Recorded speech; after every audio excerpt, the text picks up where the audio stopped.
All right. Hey, everybody, welcome to Dresden Session 1. I'm really excited to do this. I've been working on this for a while, so this is a good chance for all of us to learn Fate because I don't know shit about the mechanics. So we're going to stumble through that, but hopefully the story is going to be entertaining. And I invite my other peoples here to go ahead and introduce yourselves. Let's start with Archon. Okay. Alrighty. So, Marshall Redicus. He is a paranormal consulting detective. Sherlock Holmes meets your standard PI from film noir. Really into guns, really into special things that kill supernatural things. And up until recently, he's been kind of the laughing stock of the PI community because everyone's like, paranormal things don't exist. Are you Ghostbuster? And then shit started happening. And suddenly he's in really high demand. The only person who ever believed him was kind of become his friend and partner in crime, and that's going to be Malcolm, and we should go into him next. That's a partner in crime fighting. Yes. I'm playing Malcolm Wenson. And Malcolm is a nerdy comic book store owner who was bullied as a child and still gets bullied now. But recently, while walking home from his comic book store, he tried to help a hobo who was getting mugged by a bunch of miscreants. He promptly got his ass beat and ended up in the hospital for minor injuries, but still, it's hospital. While he was there, the hobo visited him. He had gave him a walking stick and told him he'd be seeing him, and winked at him with his one eye and left. Malcolm at some point fell down while holding the stick, and it turned into a hammer, and he has magical hammer powers, and he likes hammers. He also has a really cool motorcycle. That's all I got. All right. Kizik, can you introduce yourself? Thomas O'Malley is a coroner who had a pretty upstanding life. A couple months ago, he started seeing weirder and weirder coroner cases. He saw a lady with a dog in her belly and was like, no, there's no way that she was pregnant with a dog, right? And then he saw wing bones attached to people, and he kept filing all his reports. And the directors that he filed them to said, no, these are wrong. You need to do better. Stop lying. You're going to get in trouble. So he relied. He had a buddy who worked in the pharmacy office upstairs in the actual hospital, and one day his body. He was just talking about how they just lost Mr. Anderson, and his prescription buddy said, I just filled all of his prescriptions. There's going to be so much paperwork to get rid of these. So Thomas said, no. Let me check those out for him. And started amassing a stash of prescription drugs for his dead patients. And as he continues to worry that the directors are going to let him go at any moment because he keeps filing legit reports, I guarantee you that there's a person there. He's started selling the leftover prescriptions to people. One day he met a Redicus who came in mid-surgery. What are you doing? Get out of here. He said, no, you need to refill me right now. And he said, also, why are you autopsying a werewolf? And Thomas O'Malley said, no, you can't possibly wait. And everything just makes sense. So he started helping Marshall Redicus even further. And he's interviewing to join their crime squad. Actually, no, we're in a different place now. But they know each other. Excellent. Wait, you're just a drug dealer? No, I'm a coroner. Who deals drugs? Not at all. Do you need a legit prescription? Nope. All right. So, speaking of where we are, because we did kind of move, the camera is going to fly over the landscape here, and Newtroit's nighttime skyline shines against the darkness. It's the night after the full moon, and rain is coming down like all the angels in heaven decided to take a piss at the same time. Steam rises to the sky, and we zoom into Newtroit downtown, past the streets with late night traffic, and down to the waterworks on the midtown side of the canal. We pull up and we see a white panel van. Actually, we didn't determine it was white, sorry. It's a van, it's a utility van, and a motorcycle. There's a man on the motorcycle, and But still the wrong bike. we gotta fix this. We'll have some growing pains. But anyway, they're out in the parking lot of the waterworks, which is a big industrial area. All the walls are made of bricks. They've got chimneys that pipe out into the sky, and that's releasing steam. And the reason why you guys are here is that the extremely wealthy man, Noel. Hold on, sorry, let me get his last name again. Noel Kasem, the billionaire businessman, has detected an agent or some sort of chemical in the water here coming out of the waterworks. And his sensors determined that there was something otherworldly about it. So he's asked Redicus to come down and check it out. He also has said there's probably like some sort of witch involved. So he's alluded to a strange like woman that may be around. And when he said that the woman's there, he's very adamant that if she's involved, you need to kill her and bring her head back. So you guys are in this parking lot. It's late at night. There's dogs barking in the distance. I don't know if you can hear that. And you guys pull up into this parking lot. It's raining. So, Malcolm, are you wearing a helmet? No. All right. I'm kind of tough. So a large bearded man sitting on the back of this motorcycle, and then the doors pop open on the van, and out pops. I'm also very comfortable in storms. Oh, well, that's good. You know who we didn't talk about at all was Atticus. You guys are just leaving the laptop in the van. I mean, you're not chained to the laptop. We would not take the laptop out in the rain anyway. Just seems like a bad idea. That's probably true.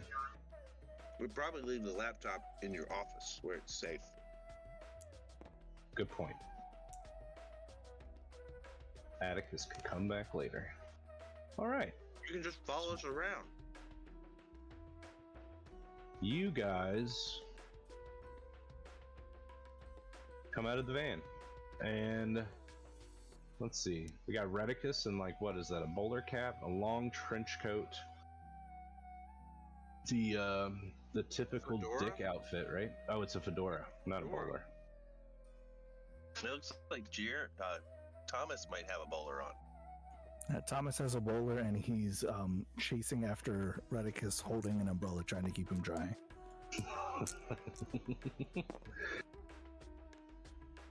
All right, it's super wet out here, and let's see. I'm gonna start building the next scene, but if you guys want to discuss anything while you're here before you go in, yeah, now's the time.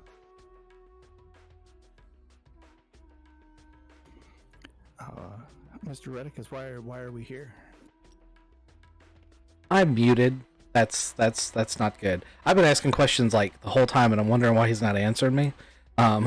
So did Kasem send us here with any, like, credentials or authority to do this job? So here's how Kasem works. Kasem is a humble brag billionaire, meaning that when he sees you, he says things like, "Hey man, you look really stressed. You should come visit my island. I'm gonna be there in a couple weeks, and I'll fly you out, and we'll hang out, and we'll do the thing, right?"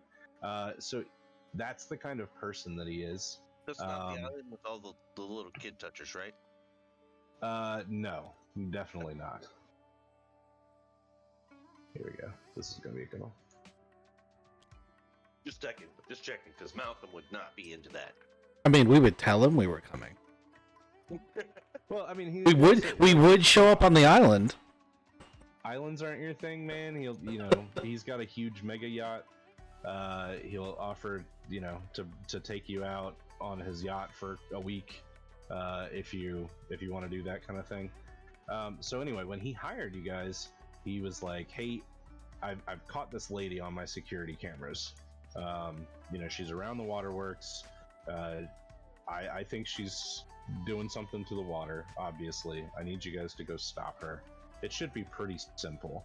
But yeah, he would have sent you with like some sort of "you work for me" or like "you're working for me" in an extension kind of thing. You have his phone number, so if anything happened, you could just call him. Okay. Maybe we have our Trinity Solutions IDs are recognized by the authority up to a point. Okay, yeah, absolutely. You guys would probably be at least retained by the city, for certain jobs. So, with the police anyway, you'd have some pull. Maybe they give us like a silver star that goes on our ID cards that says not law enforcement. You know how like I don't know if you ever watched the show Castle. I haven't seen that. So he's a writer who the mayor really likes, so he lets him tag along with the police, and he has his own jacket where theirs says FBI or officer, his says writer. Ah, there you go. So our badge has it's very official looking. It is technically official. It's just it doesn't say police officer. It says consultant. Right. Okay. Consultant. That's good. Thank you. I've read a lot of these books.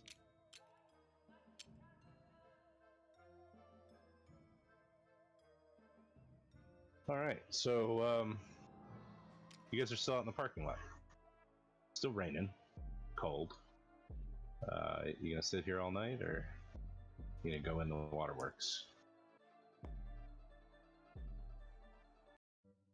Or do you have any other questions? Are you still muted? I am not muted. Okay. I'm also not muted. Hey, sir, Mr. Redicus, it's getting a little bit cold. Do you think we should head on in? Uh, I like the rain. yeah. I mean, that's also a thing. But like, you don't have to call me sir. Like, that's creepy. I think it's okay if he calls you sir. Yes, sir. No, sirs. Just Redicus. Yeah, Redicus is. I get a sir too. That's awesome. But you don't have to do that. I work for a living, son. Well, I sell comics. All right, so I'm looking at the front of this place. You said it's pissing rain. I'm assuming it's a big, like, ominous-looking building, and it's nighttime. That's correct. Mostly brick, very shadowed. You see the security cameras that Noel was talking about earlier, the ones that he was watching from. Yep. They're all over the place. Do I see the direction? Do I see the scene from the security video of the woman walking? Yeah, so she would have come from this parking lot that you guys are in. She would have crossed the sidewalk, and she went into the waterworks through the front door. Okay. Did they catch her exiting or entering? Entering. So then there's no catching of her exiting. No. Okay. Alrighty. See anything that looks suspicious or out of place? There's not a lot of people around, but that's not really out of place.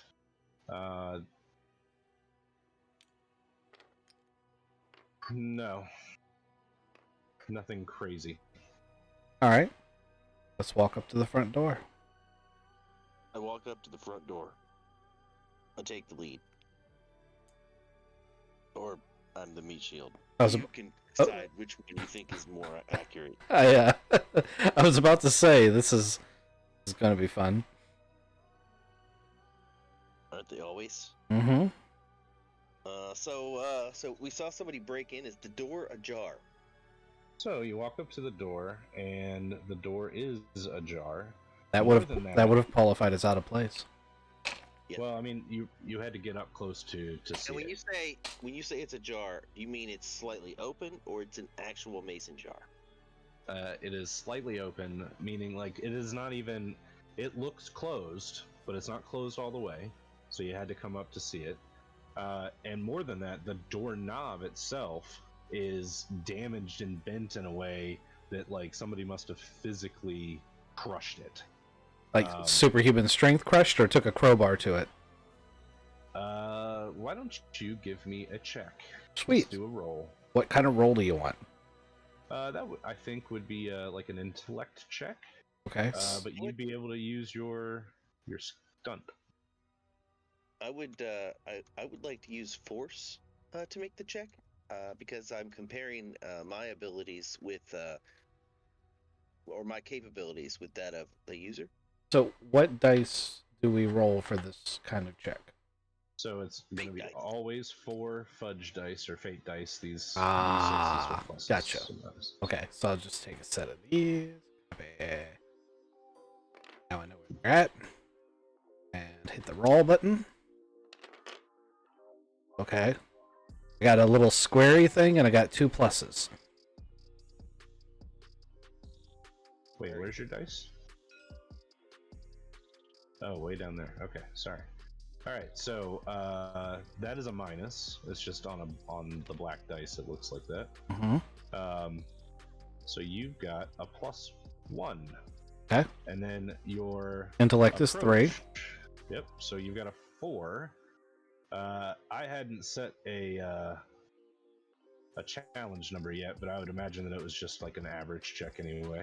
Mm-hmm. To look at it and realize that there aren't any crowbar marks. This has been done by maybe superhuman strength. Oh yeah. In the handprint. You don't have to use force for that, but you cannot fit your hand in the handprint. It is too small. Small hand that is also super strong. I point that out. Oh yeah. This is definitely one of our cases. Yeah. All right, I'm gonna open the door. I'm gonna draw my weapon. I've already drawn my weapon. And Kizik, what are you thinking? I don't. This is my first case. I see 2 people pull out weapons. One of them has a hammer. One of them said a small person crushed this doorknob. I've got a giant revolver because he said, "Hey, you should get a big old revolver because stuff's gonna happen." Actually, what I said was you should get a revolver because you can use multiple types of ammunition and very quickly discern against them. And you didn't know what any of that meant except get a revolver. I heard get a revolver, and I got one. So I'm gonna. Everybody else is doing it, and I'm gonna pull my hand in and shakily pull it out. I'd also like to say, for comical purposes, I've handed him multicolored bullets. I haven't told him what any of those bullets do. Ooh, okay. That's absolutely fair. All right. I will unstrap the shotgun on my hip, but I will not draw it. Okay.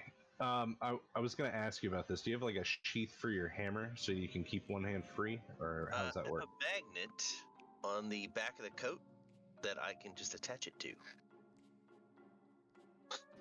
And that's cool. Okay. Like think of it like a harness under the coat, so it's not just I wouldn't just be pulling the coat around because that would not work well. It's a harness with a magnet on it that it attaches the hammer sticks to through the coat.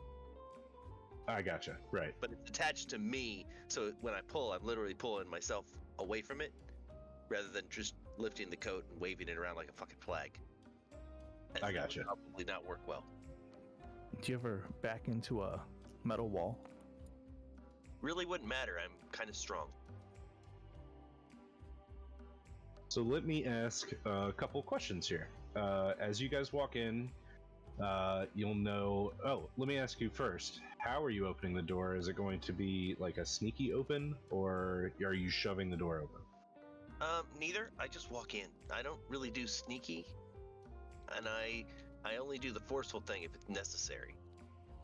All right. I'm gonna let him meat shield this, and I'm just gonna cover him from the back. All right, that makes sense. Couple more questions. First of all, I gotta ask, Redicus, what gun are you using?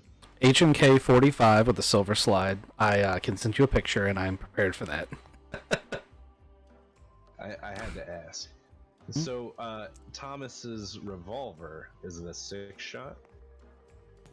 Yes. Smith & Wesson 686. What caliber is that? That's 357, I think. That's what I thought.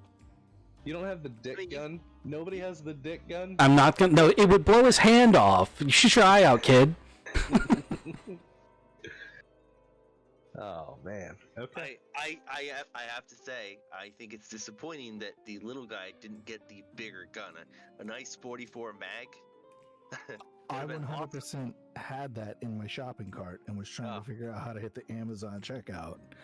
Oh my god, he's got an airsoft gun because he didn't know how to get one. Oh my god.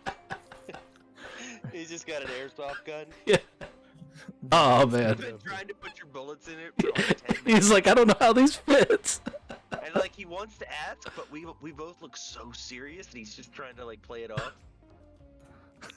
Oh my god, that's so good. That shit's canon now. But I can't believe that nobody has that Colt 38 special.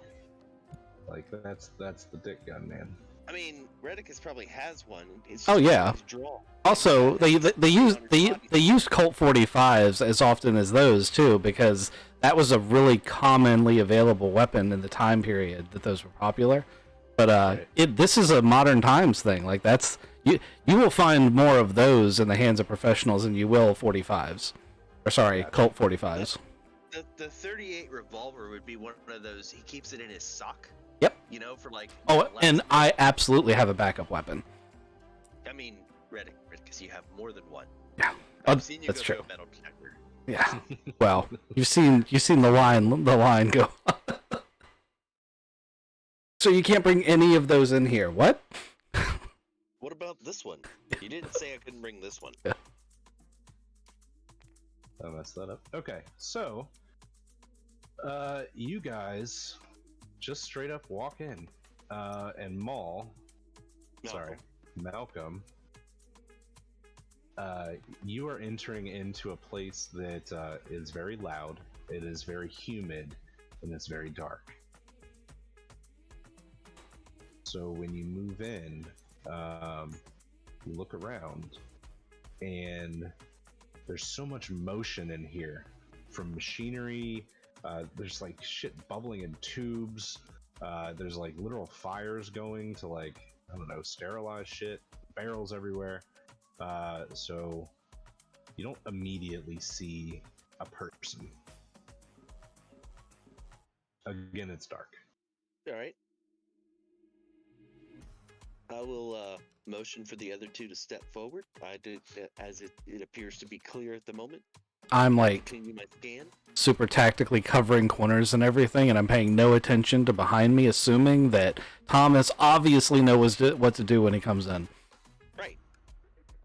Yeah, we've done this before. He's just, he'll pick it up probably.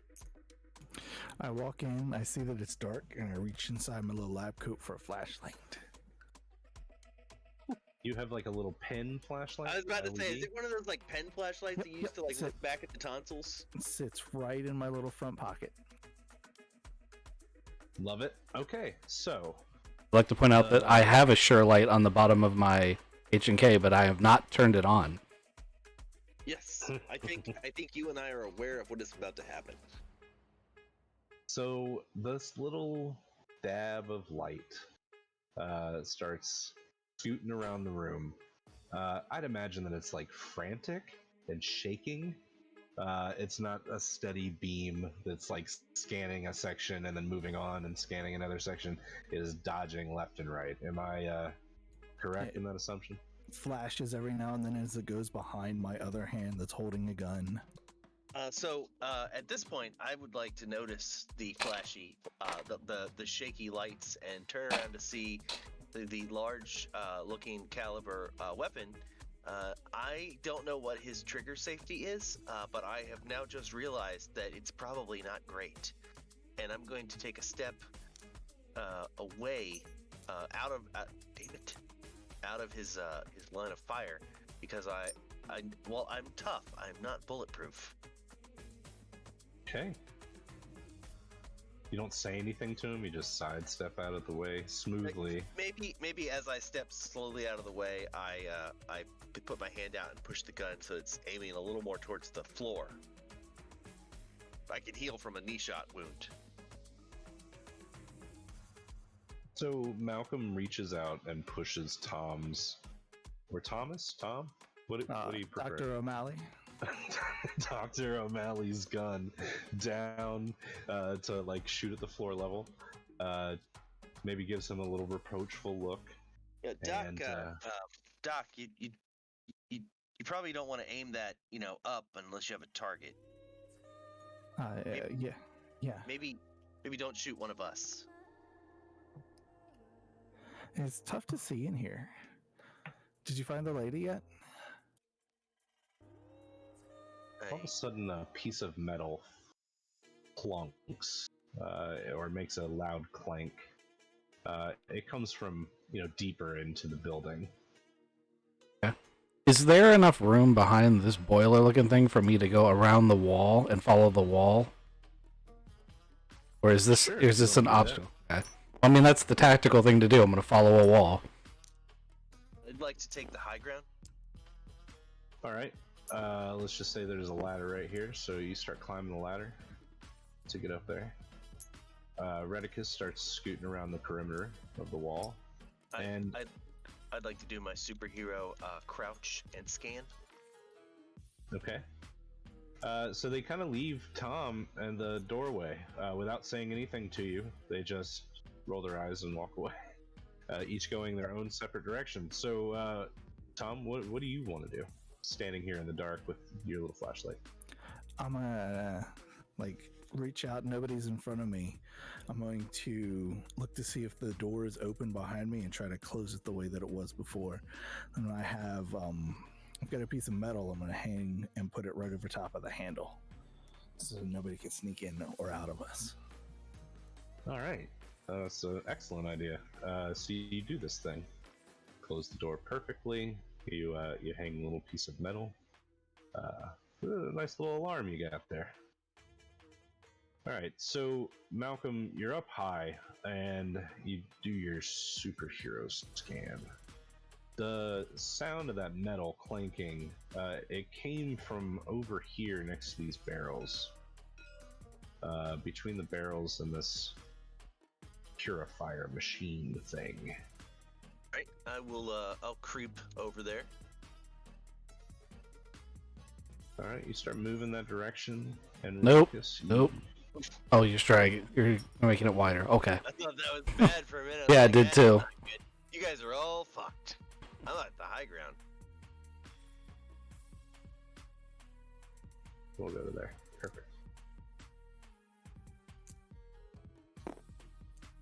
Okay, this is way bigger than I thought it was. Yeah, now that you can see a little bit better, your eyes have adjusted. The room seems a little bit bigger. There's some high ground. I'm gonna get that. Okay. Since you're not moving stealthily at all, and you're climbing all over this. I creeped over to there. Okay. I mean, on, not to put too metal fine a grating. point on this, I'm trying to use him as bait. So has he left my line of sight when he goes up there? So you can still see him like through the metal grating. Okay. You know where he is. Oh, everyone knows where he is. That's why I'm using him as bait. Okay. So it actually it's going to work out kind of the way you're thinking, because she can hear you, and you start to hear her, and she says, how do I want to put this? She seems indecisive. Okay, she's just gonna say, yes, you pour it into the hole, and then you're done, and all the people die. Yes, yes. And she starts repeating herself. You get a lock on her, obviously, because she's talking. Yeah. Try to find her token here. There she is. She's down here in this back corner, and she's leaned over the purifier on this side, and she's got like a pipe that's ripped open, and she's pouring some sort of concoction into it from a bucket. Yeah, I'd like to stop that. That's a good notion. How do you want to accomplish this? So I'm gonna do death from above. I'm gonna like acrobatics, but more brawn than dexterity. And I'm going to make my way down there and just drop on her with the hammer. Oh, so you're not jumping from this height, all 2 stories down to just land on top of it? I was thinking 1 story at a time. Like from this one to this one, and then on top of her. Okay, so you're not going to get that far before she reacts. So when you come up, like, you're still up here because she could see you. If I just jumped on her from the top, would I get that in 1? I would let you, but it's going to be a crazy roll. If you want to try it, it'd be a +3. A good or better check. I want to do it. Try it, man. You can do anything. All right, so I'm going to use faster, stronger, tougher, obviously. Okay. As for one of my stunts. This is your character's build. You do these things. All right, and then, so I roll 4, and then does that use? So it's using force, right? So it's using your faster, stronger, tougher, whatever that is. Well, that's a +2, right? Use one of your approaches. Faster, stronger, tougher is +1. Oh, okay. Then yes, it's your stunt, your approach, and the roll. All right. Then you want to get a 3 or better. I got a 1, 2. I don't know what this one is. It's cocked.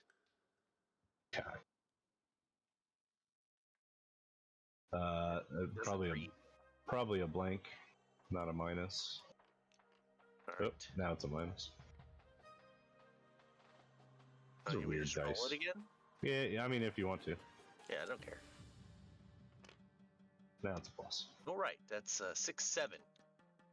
Excellent. So you succeed with style. So that means that you can choose to gain a bonus in this scene, or you can basically just do straight up damage to her. I'll give you like a +2 when you do your damage roll. Sure. Yeah. Okay. So you jump on top of her, which she doesn't look surprised. I mean, I'm not stealthy. We've discussed this. Yes. I would imagine when I said I creeped over there, it was like clump, clump, clump. Yeah, while he's doing that, I'm sneaking. Yeah. Yes. So we're gonna go ahead and resolve the other 2, and then we'll do the witch. All right. Oh, did I hit her? Yes. Go ahead and we'll do your damage right now. So do I just roll? How does that work? No. So what was you got a plus? I got 7? a 7. Yep. So a plus of 4. Correct. That's a shift of 4. So that's going to be 4 stress to her. That is how I planned that out. Yeah, that's right. Okay. All right. So Redicus. So I don't know how much stuff I can do, so you tell me when I've hit my limit, but I wanted to sneak, like, as I see him getting ready to jump, I worked with him, I know what he's going to do, he loves this shit, but can I get over here and stay relatively stealthy, how does my ability to study a target work? Like, can I tell she's just a witch by looking at her, and does that take my turn? So, you look at her. Let me go ahead and give you the GM description.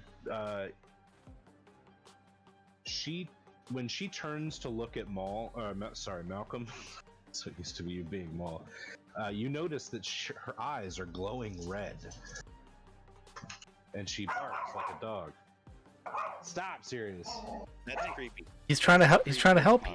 He's such a good boy. Sound effects. All right. So anyway, she's got glowing red eyes. Skin. Do you remember us talking about when Atticus Osgood died? How the man on the bus had glowing red eyes? Yes. So demon possession. That's what you're gaining from this intellect. Sweet. So that means holy water bullets, right? That would fucking help, yeah. Okay, so I slap the magazine with a blue cross in on it. Wouldn't it be holy oil? That would be easier to use and less likely to damage the gun. They're special You can bullets. concentrate any liquid. They're made out of ice. They're glass capsules that can contain whatever I want. They work just fine. All right, so you slap this ammo in. You've snuck over. You've investigated her. You want to go ahead and shoot her? If I can, absolutely. Yeah. She's not going to see this coming, so I'm not going to make this a check. So I think how damage works is you still need to roll for damage, I guess. Are you using? I guess it would be focus for shooting. You can either focus, or because you've done this whole like swap out of ammo, you could do flare if you wanted to. I could see the. Well, I got a 0 for flare, so I'd rather use focus. Okay, yeah, focus down the sights, pull the trigger. Okay, let's see. So focus is 2. I got a -1, so that makes it a +3. All right, sweet. So I'm gonna take 3 more stress. And Thomas O'Malley, you've now seen a large man jump from the top rail, not ululating on the way down, but basically coming to a crash on top of this woman. With a hammer. Yeah, with a massive fucking hammer. Like he jumped 2 stories and hit her with a hammer on the way down. Yes. Then I heard a shot ring out. I'd like to know, like, it's not part of my turn, but I'd like to know if she's acting differently after the holy water hits too. Okay, so yes, sorry, I should have added all this up. So she's now taken a total of 7 stress, which means that she's in peril. When you hit her with that holy water bullet, you see a couple things happen. One, her real body, the woman's body, takes the hit, and it rocks back the way that a person does when they get shot. But on top of that, there's a shadow with red eyes. And when you hit this lady with this bullet, the shadow rocks back a good 8 feet. It comes out of this woman, and her eyes change from red to back to her natural eye color for a split second. And then that shadow comes roiling back into her. Okay. That's what I was waiting for to see if it happened. That's what happened. We gotta go with Tommy. What's Tommy doing? I just watched Marshall shoot a guy. I watched Malcolm jump off of a 2-story building onto a girl. I'm terrified as anything. I don't know if I figured out how to put a bullet in, if I have a 1 in 6 chance of picking the same bullet that Marshall told me to shoot it with, but I'm going to try to shoot a lady. If it's a real gun. All these things come into effect. It's going to fire a rubber pellet at her in just a second. Are you going to move up at all, or are you shooting from back there? I'm going to make it up to about the ladder. Still trying to see, like, yes, I didn't make it any closer. I saw people climbing away. I made my little trap on the door because I was going to be really cool and smart. I made it to about here. You were really cool. All right, so you're at the base of the ladder there at the that walkway or the midway or whatever the fuck we want to call that thing. So you're trying to shoot her with a gun that you're not trained with. First roll this just normal D6. I want to see which bullet is in the chamber. Which one is that, Archon? What? You rolled the 1. You said you put the bullets in. So what kind of different bullets? I just handed him a handful of bullets of various different kinds. Completely random. It could be completely random. It's whatever the GM wants. There is a holy water bullet in that list because I gave him one of each in 357 Magnum. So hopefully he bought the right gun. All right, we're gonna say that he did. So how do you want to approach this shot? Super focused. Focus. I'm staring down the things. I'm pretty sure I'm holding it in the right spot. My hands aren't shaking as much. There's a big fire. I'm a little bit worried about that. All right. She's been shot. She's been hit with a hammer. She is going to defend herself now. So you have to roll against her roll. But go ahead and roll your focus, and I'm going to roll my defend. Who? You tell me. I mean, after having seen what I was thinking, I would like to be like, Malcolm, she's possessed. Like, he might know that. He probably knows that, but I'm going to say it because I noticed it. Okay. I got a +2. All right. I got a 0. So you have 2 shift. That's a success. And you apply 2 stress. That's 9 stress. All right. So holy shit! Tom shot and he hit his target. Good job. Yep. And narratively, he killed her. So he shot her with the we're gonna say the holy water bullet. So it happens again. She gets hit in the chest. Tom fires across the whole warehouse and shoots her right in the heart, and it kills the lady, and also kills the demon inside of her. You see the shadow try to, when as she hits the ground, her mouth opens. The shadow tries to come out of her mouth, and then turns to ash. There's like this holy fire that comes out and burns it. Does All it right. burn the lady? So her body is still there, but the demon, it is gone. All right. Let's. Hey Doc, you had a patient. First aid. Yes. Let's do first aid on her. I don't think we meant to kill her. We didn't, but What? What? She just caught on fire. What is going on? it just she's been shot in the heart. He's You gonna just murdered a lady. You're gonna wanna fix that if possible. Can I investigate the water while he's saving the lady? Sure. So you look in. She has dumped an entire bucket of some sort of like purplish pink liquid into the water supply. Is there an emergency shutoff for the plant? Ooh. I'd imagine that there would be. I don't think that it would be here. It would be, let's just say this mechanical device over here. So it's going to take you some time to go over there and hit it. Okay. Alrighty, so I want to activate the emergency shutoff since the water is contaminated. Sweet. All right. While you are hitting the button, Thomas, in your medical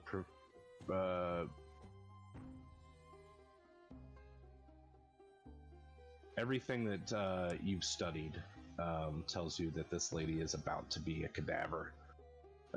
I don't think she's going to make it. She's got massive organ failure. Even if she was on the table at St. Andrews, you wouldn't be able to save her. Am I in a mental state that I can recognize that, or am I just doing CPR on a corpse now? That's up to you, buddy. I'm doing CPR on a corpse. 1, 2, 3, 4, 5, 6, 7, 8. Staying alive. Ah, ah, ah. Oh, she tastes like ash. What? 1, 2. Guys, I think I killed somebody. It's occupational hazard. It's a shame. I was trying to save her. Yeah, you definitely murdered a poor possessed lady. You hit her with a hammer. He shot her. But why? Oh, It's okay. It happens. She was possessed. She was probably gonna die anyway. I mean, you did kill her, but that's not necessarily. She was probably gonna die anyway. We should probably get rid of the body, though. Marshall, Marcus's phone rings. Oh, okay. I answer the phone. Hello. Hey, it's Kasem. I'm getting screamed at by the government here. City says the water turned off. There are like hundreds of thousands of people without water right now. Yeah. There's poison in it. Okay. Well, thanks for shutting off the water. We also solved the source of that problem. We're gonna leave now though before the authorities show up. Well, I mean, I've got some crews coming to the waterworks. I guess we're gonna try to clean things out and get things fixed up. But hey, if you don't mind, I kind of want that body. If not for anything weird, but like, I kind of want to find out what the fuck was going on. So could you bring her to me? You can pick it up in the coroner's office. Okay, the one at St. Andrews.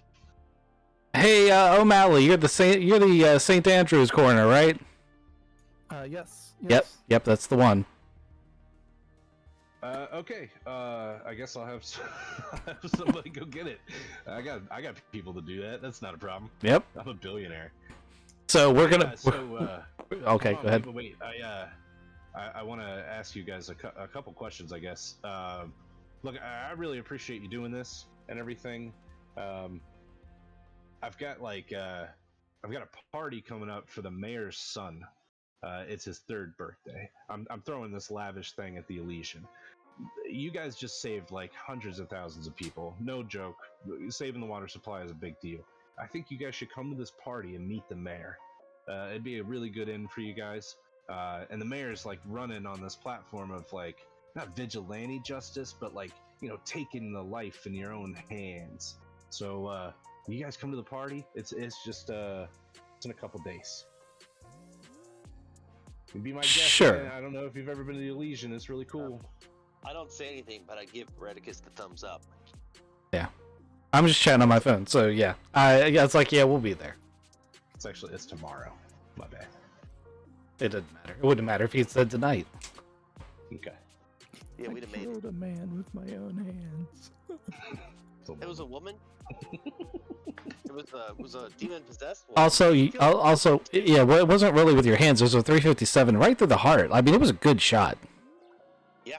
I'm not helping. Sorry. Yeah, I was just trying to knock her unconscious. But I mean, your way worked too. The demon's dead. They said we saved some people. How did? Can I examine her hands and try to figure out how she opened that door? Do we know that? Or are we leaving? I was gonna say, hey O'Malley, call your coroner truck and load her in it and take her to your morgue, log the death, and then lose the body. People are coming for it. Okay, that's. You guys are gonna make me do some weird stuff, huh? Yep. What was your first clue? You remember when you had the werewolf and I came in there and I asked you to leave for a while and then it was really dead when you came back? Yeah, it's only gonna go downhill from there, bud. Come on. I call it in. All right. So boop, you call it in on the cell phone. I don't know if you guys are gonna hang around, but there's a white van that comes up. It says St. Andrews on the side, and 2 teenagers. Well, I mean, they're like young kids. They're in their 20s. they get out of the van and they come in and they're like, "Whoa, man, I've never been to the waterworks before." And then they come over and they're like, "Huh, dead chick. I bet she drowned." And they pick her up and they start pulling her to the van, or they put her on a table. They start pulling her Please to the use the gurneys, van. Yeah, the gentlemen. gurney. They just grab her by the foot. No, they put her on a gurney. They wheel her to the van. They put her in the back of the van, and then one guy's like, "Hey, were you guys here when she committed suicide?" "Oh no, she got shot, didn't she?" "Yeah, that's like pretty obvious, right?" I'm studying to be a fucking medical examiner. Oh, really? Yes, that's what Thomas here does. If you need any tips, I'm sure he'd help you out. Right, Thomas? Yeah. Aren't you their boss? I don't do the like actual pickup and delivery. Once they're in the morgue, they're in the morgue. Once they're in the freezer, they're in the freezer. I don't care how they get there. I know these guys. I picture these two just throwing her on the thing, then throwing the thing into the van, just like the airport when they do your bags. Yeah, they're not very professional about it, and Thomas, you can see that like they're not following protocol. This is well, I mean, you called it in, so if you called it in as like an active investigation, they would have had to like bag her body a certain way. But if you just called it in like, "Hey, I've got a meat pickup," yeah, they're gonna send the two doofuses that they put her on a gurney. But other than that, they're very rough with her. They're literally just on their smoke break. Normally they have to clean toilets at this time of night. Yeah, man, this is our 420 smoke break, man. I was gonna say, and when I say smoke break, Yep. They needed to be reminded to use the gurney because they were just picking her up and wheelbarrowing her there. Yeah. Okay. Oh man, at least you're not like, "What are your names?" I'm turning you in. I mean, these are the people. These are guys. They're going to keep called frequently now. I was about to say, as long as they keep everything quiet and make everything happen the way they want, they may be new minions for this group. I'd like to try to get a sample of the ash that came out of her. Oh, okay. Cool. What's your plan? You gonna like pick it up on a napkin, or? I'll be right back. I just brought a medical tube, so I'm going to get like an actual beaker and Nice. Use the actual tools that are in there and say like, "Hey guys, this is cigarette ash, but we're pretty sure this is the last thing she ever did," and try to give them like an actual thing while they're just having a good time. So I'm gonna use an actual medical swab, put it in there, seal it up nice and tight. Cool. You get a nice sample of what has now become a sticky tar like substance that is around her lips and down her chest as she exhaled this cloud of smoke. It is now like congealed and is a sticky resin. So you pick that up. You got a sample of that now. I also like to use a medical wipe on my face where I had tried a CPR back to life. Okay. I regret that terribly now.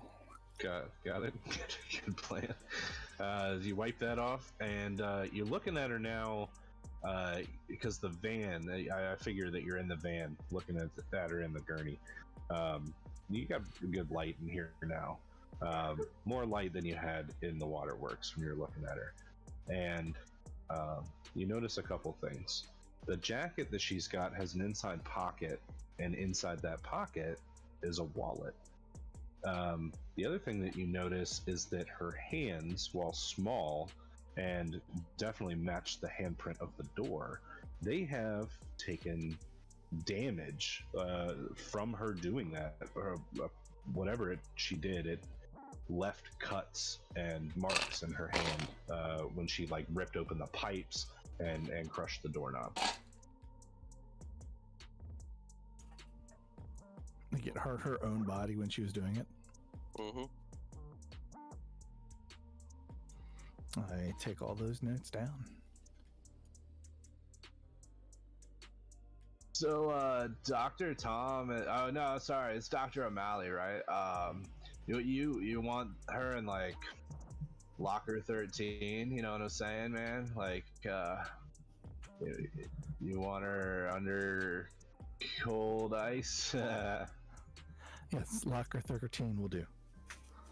Excellent, bro. I'll see you back at the hospital, man. And they drive away. I'm on this side of the table now. All right.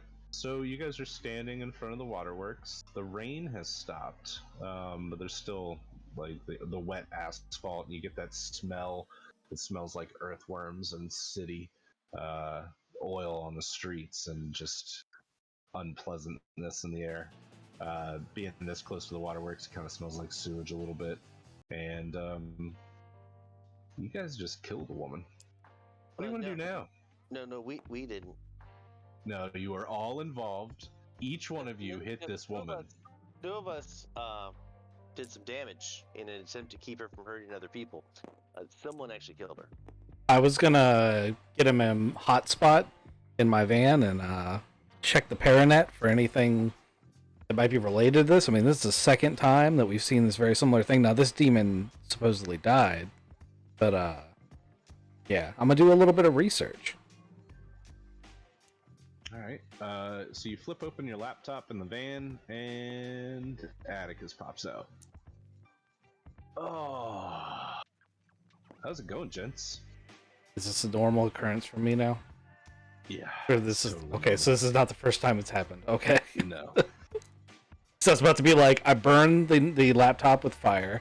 Oh, no, don't do that. You guys Into the know. water. So he's basically like Ask Jeeves, really. He can get you this information from the Paranet very, very quickly. He basically just Googles everything and can get it instantly. So you checked out the Paranet, and Atticus says, yeah, definitely a demon or demonically possessed. Specifically, the Christian hell kind of demon. Not a devil, and pretty powerful. But we've got to figure out how it possessed this woman, because it has to start out as a symbiotic relationship. It can, like she agreed to do it. yeah, you kind of have to trade your soul in order to be possessed by something this powerful. It's good. So she wasn't like an innocent or anything that just fell into this shit. She was, a participant. She was, she had a choice, as all mortals do, and she made it. Hey, that's good news. That means that, you didn't just kill an innocent lady. Does that matter? Yeah, yes. Yeah, it would matter to me if I'd killed her. Well, I'm just saying, like, death doesn't matter, says Atticus the ghost who's dead. Oh, no. There's different kinds of death. Yeah, she didn't come back as a ghost yet. Yet. Well, most people don't come back as ghosts. Unless you have unfinished business. I feel like we finished her business. Specifically, Thomas finished her business. Did we successfully poison the waterway? I think that was her. You mean, did she successfully poison the waterway? And no, because we turned the water off. The Nolan guy said that we're good to go. So could she come back as a as a spirit? I'm not quite sure about you, computer man. Oh, yeah, I don't know if we've officially met. Sorry. And he kind of sticks his hand out, and then smugly, as your hand passes through his hand, he, like, puts his hand up and down, like he's mock handshaking you. And he says, I'm Atticus. I was their first partner. I'm surprised they didn't tell you about me. But, You're surprised that we wouldn't tell him that, like, our first partner got himself killed? Did you kill a girl too? Is that? I mean, he always knew it was going to happen. So His was a demon-possessed bus. 2 stories up. Sounds like there's a demon connection here. It does. This could be the one that got you. And Thomas avenged you. You were Did he? killed by a girl?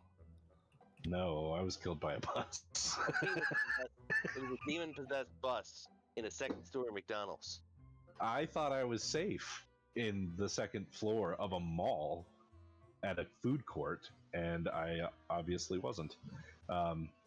Which brings me to this point, and he brings up on the Paranet, there's the video of his death that Paranoid Kevin, the Paranetter, put together with edited footage of multiple camera angles. So again, you see this bus stop and pick up a man in downtown, and the man gets on the bus, and he's got glowing red eyes, just like this woman that you guys just fought.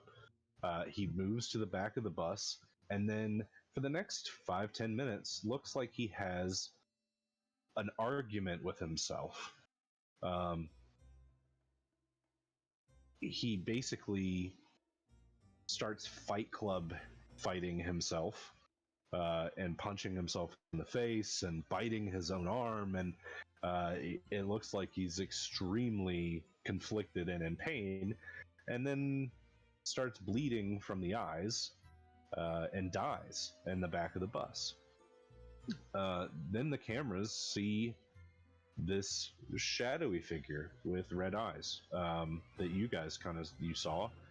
It leaves that man's body and sinks into the bus itself, and then the rest is history. The bus, the demon-possessed bus, drove directly to kill Atticus in the second story of the mall. Question, did it drive like up some stairs or an escalator? Oh yeah, whole nine. It was gunning for him, and the thing is, the bus is slow and moving through a mall. It was, knocking things out of the way. Everyone had plenty of time to get out of the way, but Atticus was frozen in fear. He saw his death coming, and he knew that this was his time. So Atticus shows you all of that footage, and he says, yeah, definitely probably a connection with demons then. Glowing red eyes, smoky shadow body thingies. Yeah, I think you guys are onto something. Did you piss off any... What are you calling them? Demons? Demons? Did I piss off? No, Atticus specifically piss off demons? No, I didn't. At least I don't think I did. It's kind of hard to know for sure, but I don't think so. But let's ask this: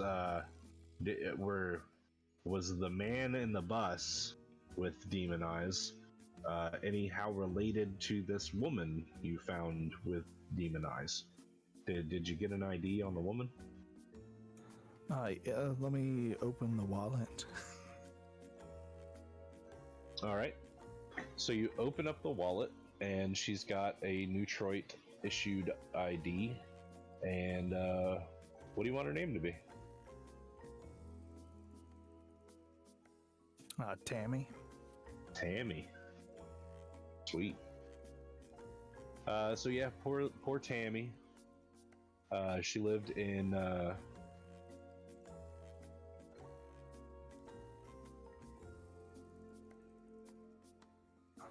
She's in the college towns. She's a young lady. Killed her in the prime of her life. It was talking about the witch? Yeah. Oh, I disconnected. Yeah, me too. Pooter. What do you mean you're pooter?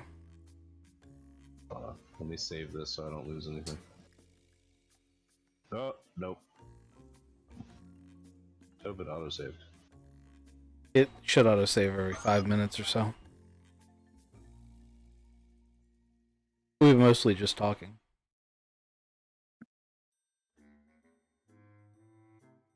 What are we without technical difficulties? Yeah, this is more of like a theater of the mind kind of game. Says Artemis, the ghost robot. He's not a robot. It's a ghost in a machine. I feel like that's a great ghost in a machine joke. Now, when we get him a robot body, then he'll be a ghost robot. I can't figure out if that would be cool or not. Oh, I gotta change my color. There we go. You didn't load the autosave.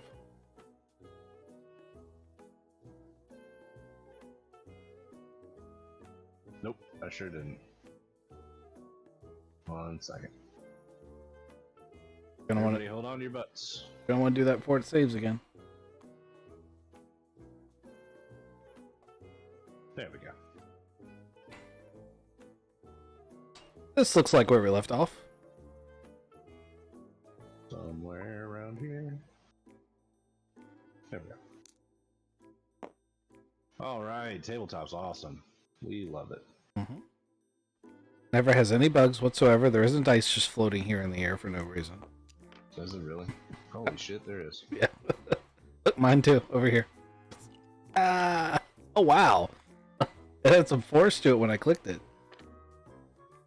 I wonder if these are like now super physics out. Anyway. Where were we? We were sitting in the van, we were consulting the Paranet, we were talking about demons. Yep. What's everybody thinking? I mean, I was trying to figure out if there's some connection between Atticus's death and this situation. And I wanted to do a little bit of basic research on demons, which we kind of already did. Do you want to know something specifically? I mean, you can ask. I mean, I wanted to see if there's been any more incidents like this around the city, like in the very recent past, say the past 48 hours. Specifically, demon possessions in the last 48 hours. Atticus kind of thinks for a second, and then he says, the Paranet has officially marked 3 of the similar MO. But more than that, it's the Newtroit police department that have been tracking attacks like these, and they report 4 in the last 48 hours. Can you mark them on the map for me? Sure. There's going to be 1 in the university. So let me get a different color. Demons are red. We need we need the pens from the Call of Cthulhu game. Oh yeah. I might have this somewhere. Hey Craven, was this the Elysian that we were talking about? This one, this island out here? Yes. Okay. It's not really an island. That's just a canal. Gotcha. So yeah, this is like the rich island. This is the super wealthy island. Yeah. Not island, but location. Alright, so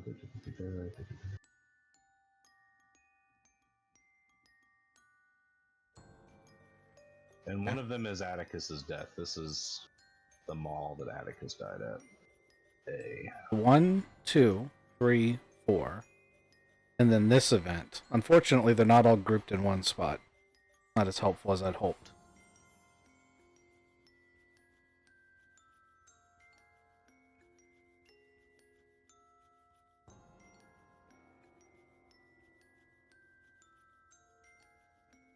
So just to double check, are you guys giving the body, or are you planning on giving the body over to Noel? That was the plan, yes. Okay. Yeah, we're all good with that. I just didn't want to handle the body, and we have access to a coroner's office, so I figured we had to take advantage of it. Yeah, that makes sense. Did you want me to do an autopsy? I mean, I know what happened, but... Well, Actually, so a couple things.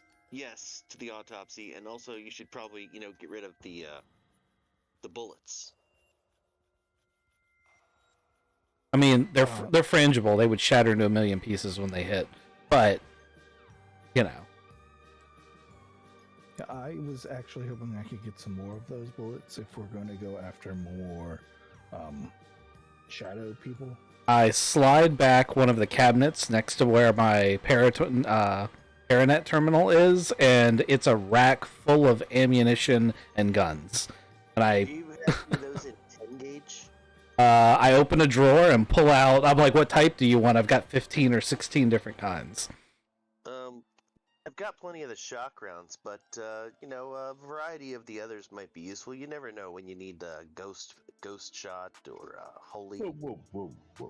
Hmm? Atticus is like, ghost shot. No.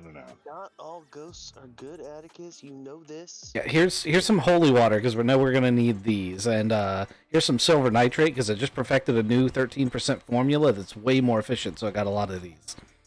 Oh, sweet. I put them in my utility pack, which would be on my character, but someone put the wrong art in. Hold on. Jeez. Don't get his bike right. You don't get his utility pack right. I know, man. I'm sorry. All right. I've been working. I only contribute one thing to this. Only one thing. Like let me hold on the stream. I'm gonna zoom out. When he says he only contributes one thing, everything you see here he made. All of it. The tokens, the map, the whole 9 yards. Jeremy's token. He picked his own. He's working on that though. That's gonna get better. I like that one. I would work with that in a heartbeat. You got to do the poster filter for it though. That's on like actual things. You're wearing a fanny pack. He is. No, that's a utility belt. Ah, it's a fanny pack. The good news is it probably holds about a box of shotgun shells in there. Yeah, it absolutely is a fanny pack. But Malcolm is, after all, a nerd at heart. So a fanny pack seemed like just a genius idea for a utility belt. And since he's big and strong and muscular now, he doesn't really let things like not being cool bother him. Also, he hasn't been cool his entire life, so. He thinks he is, though. I don't know that he even thinks he is. Most people are aware of their standing. He's just thrilled that he's, in the position he's currently in. So it sounds like we want to go to the hospital to perform an autopsy. The coroner's office to perform an autopsy. Yeah, we should. And I'm gonna let Thomas drive my van while I stay in the back and keep working with Atticus. I'm trying to find any kind of pattern to these attacks. And I'll spend the trip over there doing that research. Okay. Malcolm, are you going to the hospital?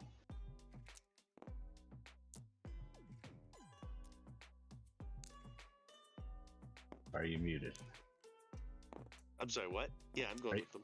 You're going, okay. So you're going to take your motorcycle? Following behind on my motorcycle. I love driving in the rain. No, it's not raining anymore, but it's still wet. You get puddles, lots of them. I splash in all of them. So, did I find anything on the ride over? So, you would have found that the uptick of internet searches for the name Mammon have been there's been an uptick in just internet searches for Mammon over the past 4 months. And that's related to demons. Yes, because Mammon is the prince of demons. He's like the son of Satan. Okay. And that's the only useful information I get from the Paranet, huh? So they don't have access to all of the police files. They don't have that hacker yet. So, I mean, if you want to ask a specific question, I might be able to answer it, but I can't think of anything else to. Okay, that's fine. Hey Thomas, how long does an autopsy take? Exactly 45 minutes if you're going for a standard. 45 minutes, really? That's it. Okay. That's enough time for me to get to the site of either the university or Atticus's attack. Yes. Okay. Oh, hey, don't check his browser history. Atticus is weird shit. I deleted that browser history as soon as I got the laptop.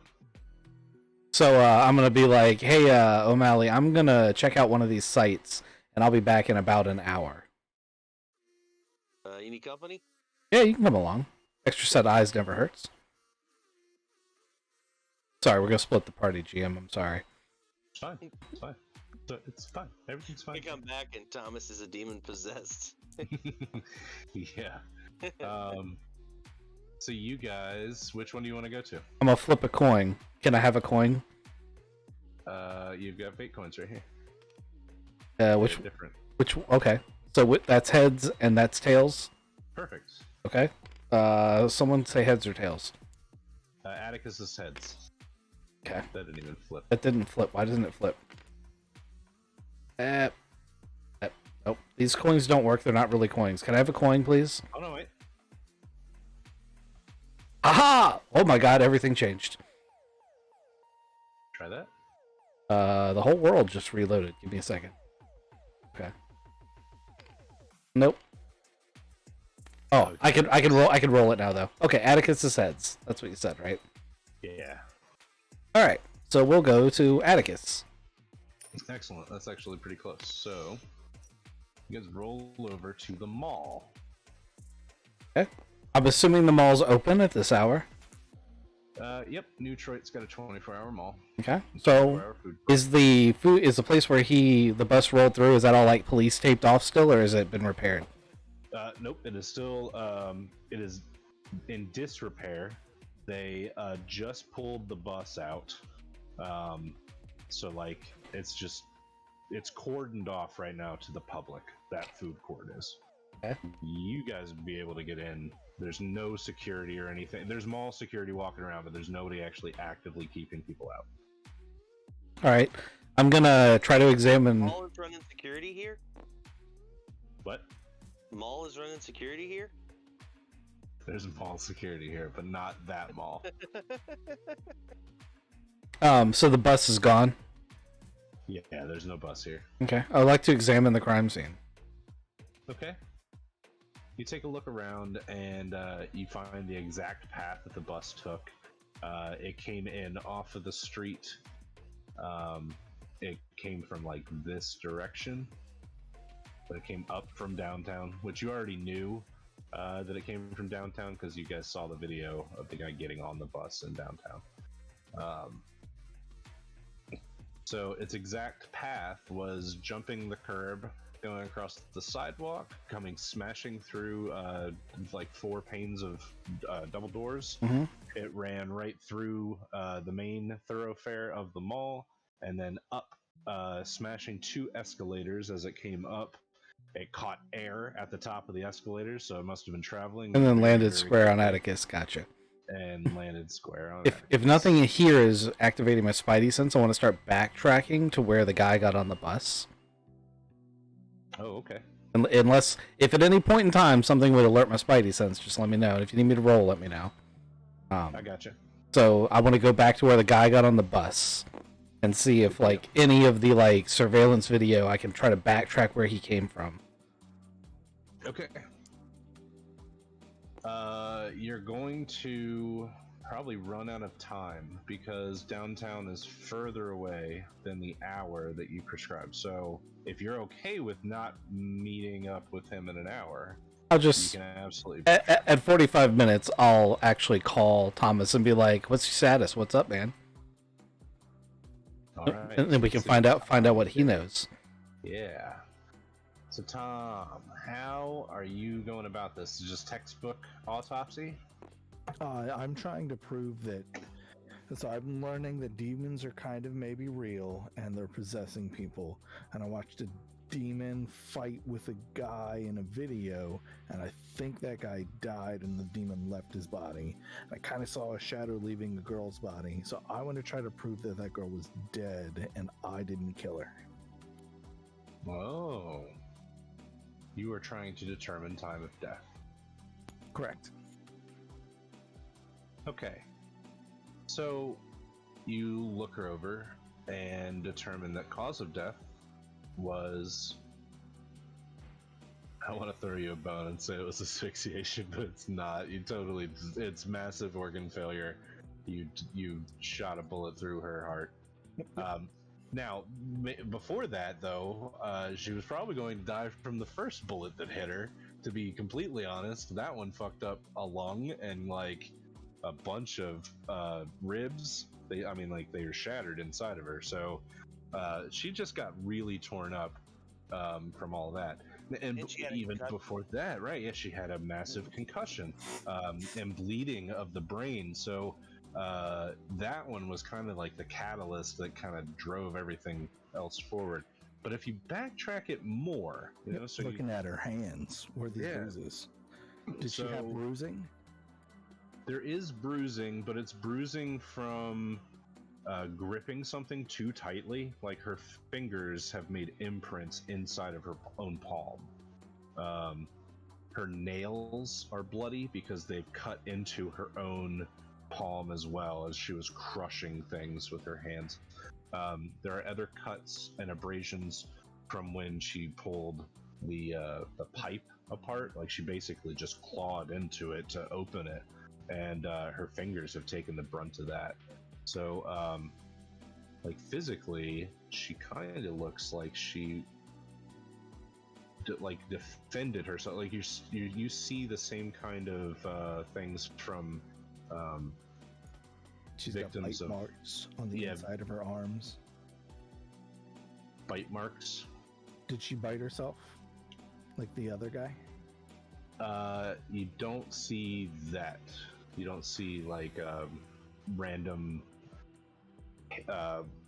contusions and bruises and things of that nature, like where she would have fought herself.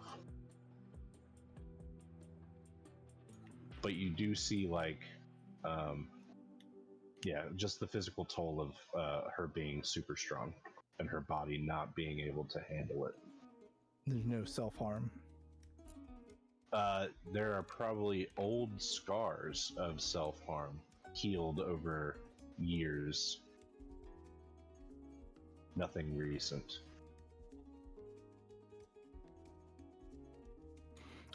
The other guy said he wants her head cut off and brought to him. Is there anything special about her head, neck area? Specifically, no.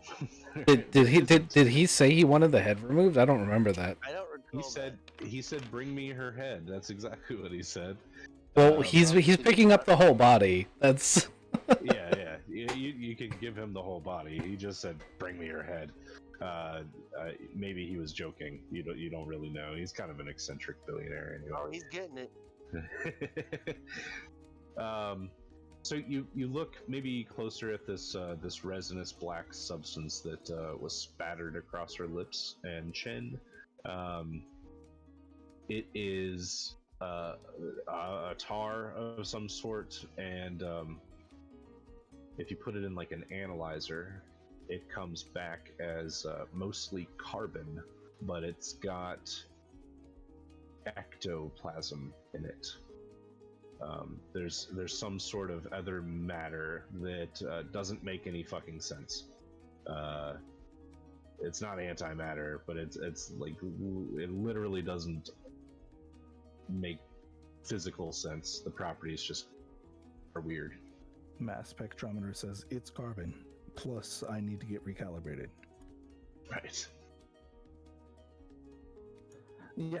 Hey guys. So autopsy's done. It turns out she died from a massive bullet to the chest. She used her own hands and like in superhuman. So I've heard this crazy story of a mother like watching her baby die and coming up with just using all of her might to lift a a car off of a baby. It seems like this lady was just using that in her hands, and it looks like she just clawed through metal. It's clearly physically not possible, but something's happening. The carbon stuff, the tar that she spit up after she died, is carbon plus something. It's not very helpful. Do you have the contact of that guy? Tell him his body's ready, because I don't like having her in my morgue. I'm sure there'll be people around to collect it shortly. He said he was sending someone. Make sure that the Tweedledum and Tweedledee need to know to give them the body. And can you meet us at this location? And I send them where we're at. Yep, just a second. Or 15 minutes. It's pretty long. There's a lot of traffic in the city. We're not going to get bogged down with all of that. It is really late at night, and you guys are heading to downtown, which is this area It'll be better there. over here. Downtown. We're going to We drive. got the reference. Malcolm's driving his motorcycle. I took a bus to try to catch up.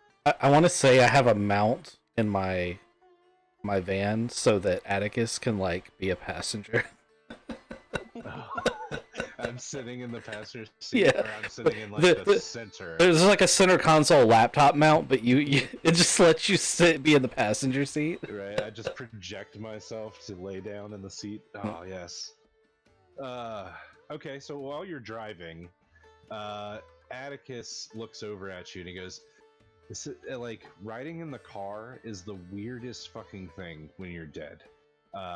Because really, I don't need walls." And as he says that, he starts slipping down under the seat and like falling out of the bottom of the van. I'm like, I'm all like, you try to do something nice for somebody, and all they do is bitch. I'm not bitching. I'm having an existential crisis right now. Is there a seat? How do I know? How does my body know to interact with the seat? And I can't like. Atticus, you're thinking too hard. Oh, you're probably right. And he stops and floats back up into the seat. And he's like, "Yeah, man, I think I was just maybe overanalyzing things." About this time, Redicus would get a call on his cell phone. Yeah, I'll answer that and drive. Why not? Yeah, can you tell Atticus to stop trying to Fred Flintstone the van? You just see my feet running from underneath it. Yeah. That's not right. I don't know, man. Have you seen fuel prices? I need every help I can get. This is a van. I'm getting a whopping 8 miles to the gallon. Oh, jeez. This I get like 50 miles to the gallon with this thing, and it's fast. I mean, my van's fast in a straight line over, amount of time to get up to speed.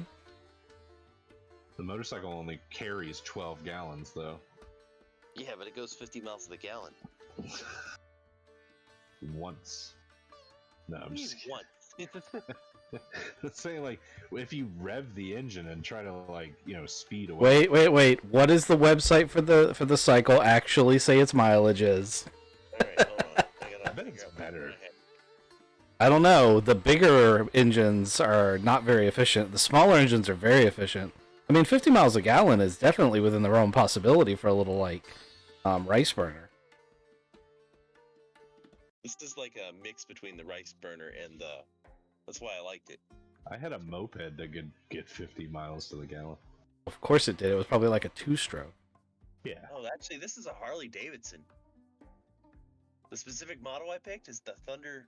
Okay, so it's going to make it halfway there and then break. No, it's Yep. not. Belt snaps. Yeah. All I know is Ghost Dad had one, and he was constantly complaining about things falling off of it. It literally fell apart on him. I mean, he takes really good steps. horsepower. That's pretty good for a bike. Fucking gas mileage. Oh, they're not. Results may vary. Exactly. gonna be like, well, it can do this, but it probably won't. All of this for a joke. Right, yeah, I know, right? Because we're running into a halt. We have to know. Yeah, but I do want to know. That's the problem. Alright, well. I'm sorry. I bogged us down. It wasn't worth the squeeze there. So you guys get to Keith's apartment. He's the man in the video that gets on the bus. Keith lives in downtown, or Low Town, as other people in Newtroit call it. And you guys pull up to his apartment building. Has a parking lot that surrounds it on three sides. It's like a tenement building, really, really tall, really small apartments. So you guys, you know from the Paranet and Paranoid Kevin that this guy Keith lives on like the 35th floor. You guys are gonna have to take the elevator if you want to get up to his apartment. Obviously he's dead, so probably not anybody to stop you. Maybe. Alright, so we get up to his apartment, and is the door locked, open? 36 miles per gallon. 36. Yep. And how many gallons I'm in getting the there. tank? Like it fucking matters. 0.75.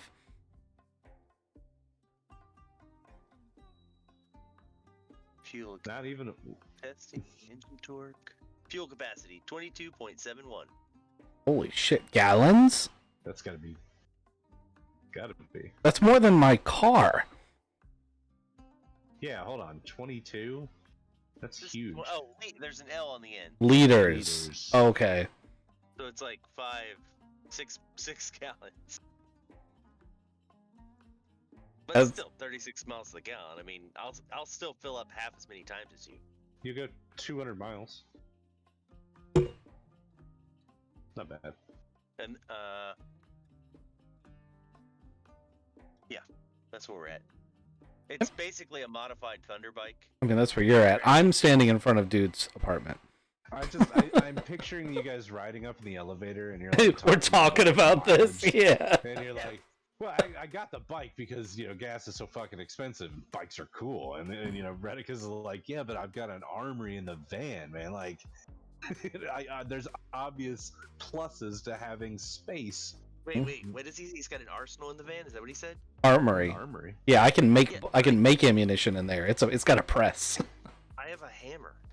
Yeah, I'm aware. Also, I tried to make it big enough to fit your bike in the back, but that thing's huge, so we're gonna need a trailer for journeys where you don't want to ride it across country.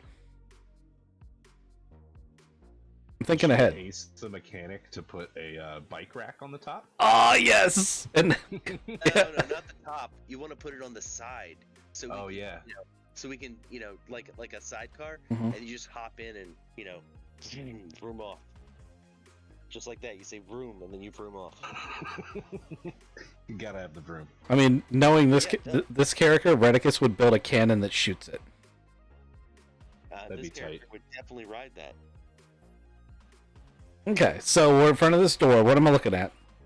Yeah, Thomas, you're hearing these guys just talking in the elevator about gas mileage and then shooting a motorcycle out of a cannon. You get to the door of the man's apartment, and it's a locked apartment door. It's a very plain Jane door with one of those peepholes in the center. It has a little tag on it that says apartment 231 or whatever it is, and the door's locked. Plain Okay. door.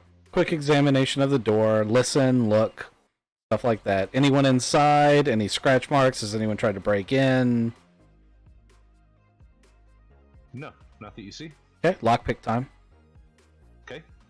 Is that intelligence, or is that guile, or focus, or? You're not under any stress. There's nobody that's coming to watch you, so it just happens. You pick the door opens, and inside is the guy's little flat.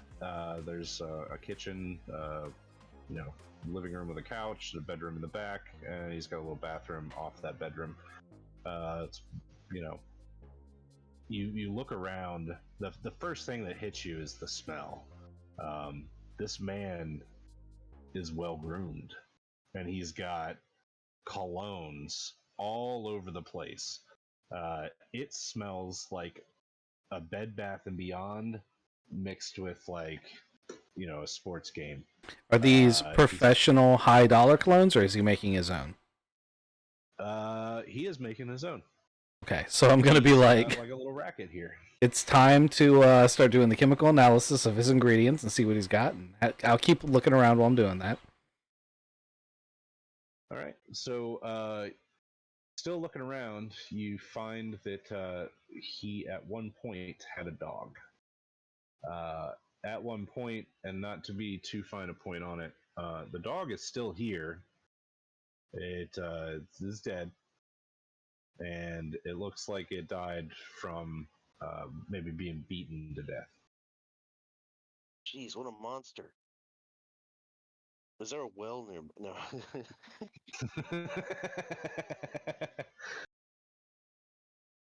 Oh.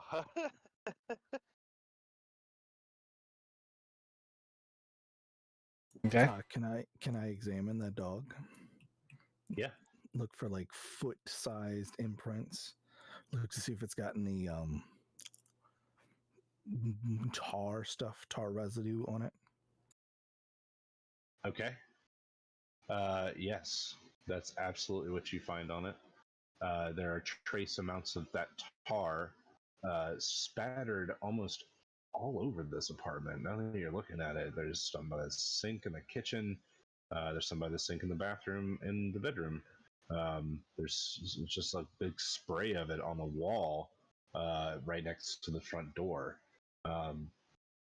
You had to look for it specifically because at first it kind of looked like black mold, but now that you're looking at it, it's that resin shit. So when I was doing my research about this demon stuff, all that stuff about having to be a willing participant and stuff you said earlier, I'm assuming I looked all that up. Yes. I'm looking around for any sign that there was like a ritual or something that, how did this guy get the thing in him? Okay.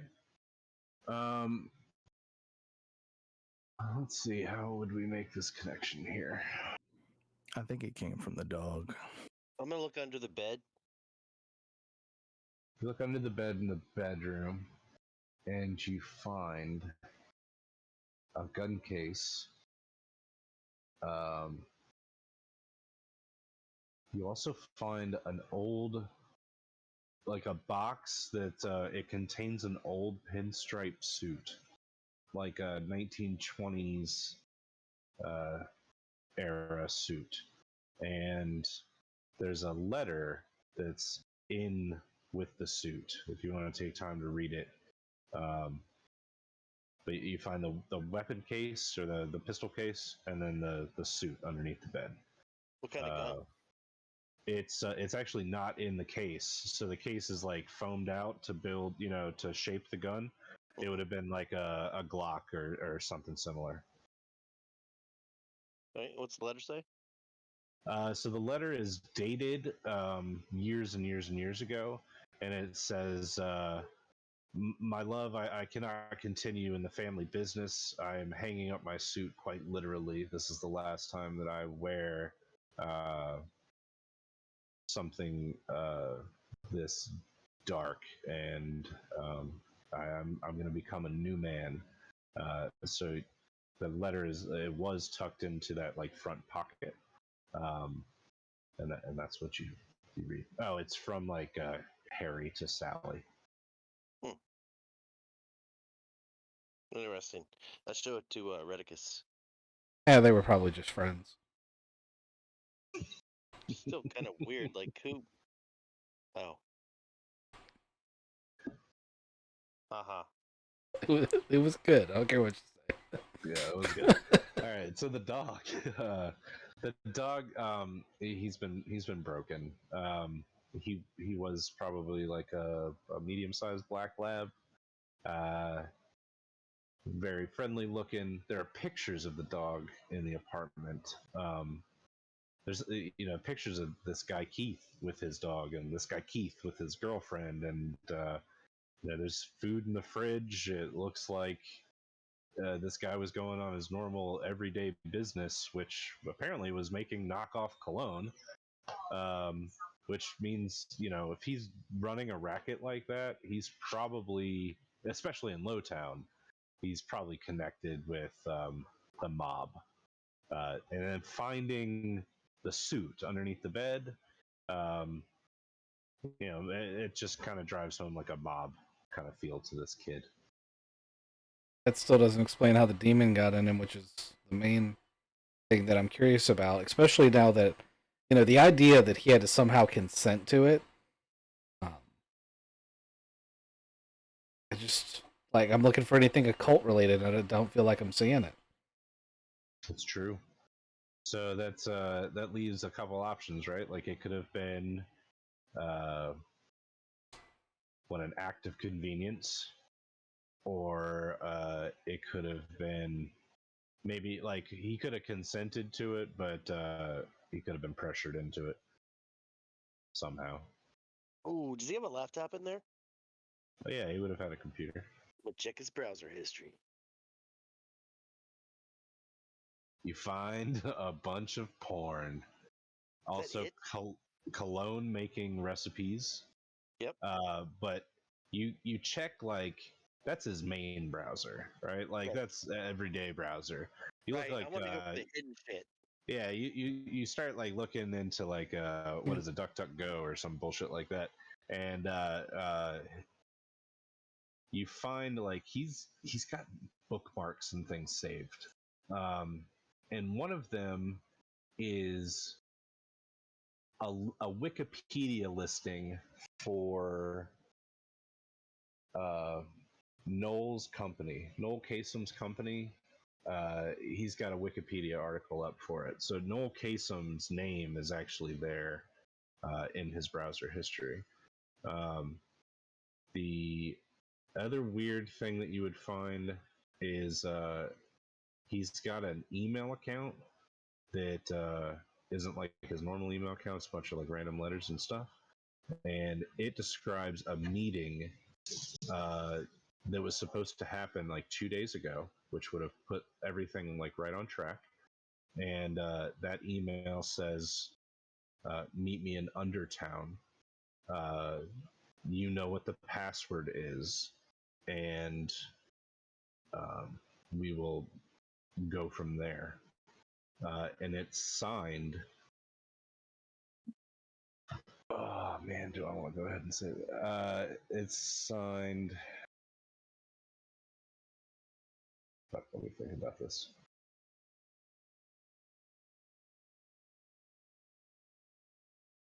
One of you guys give me a name. I already said Harold. Oh, Bobby. It's signed Bobby. Bobby's better. There is already a Harold. I don't want you guys getting confused.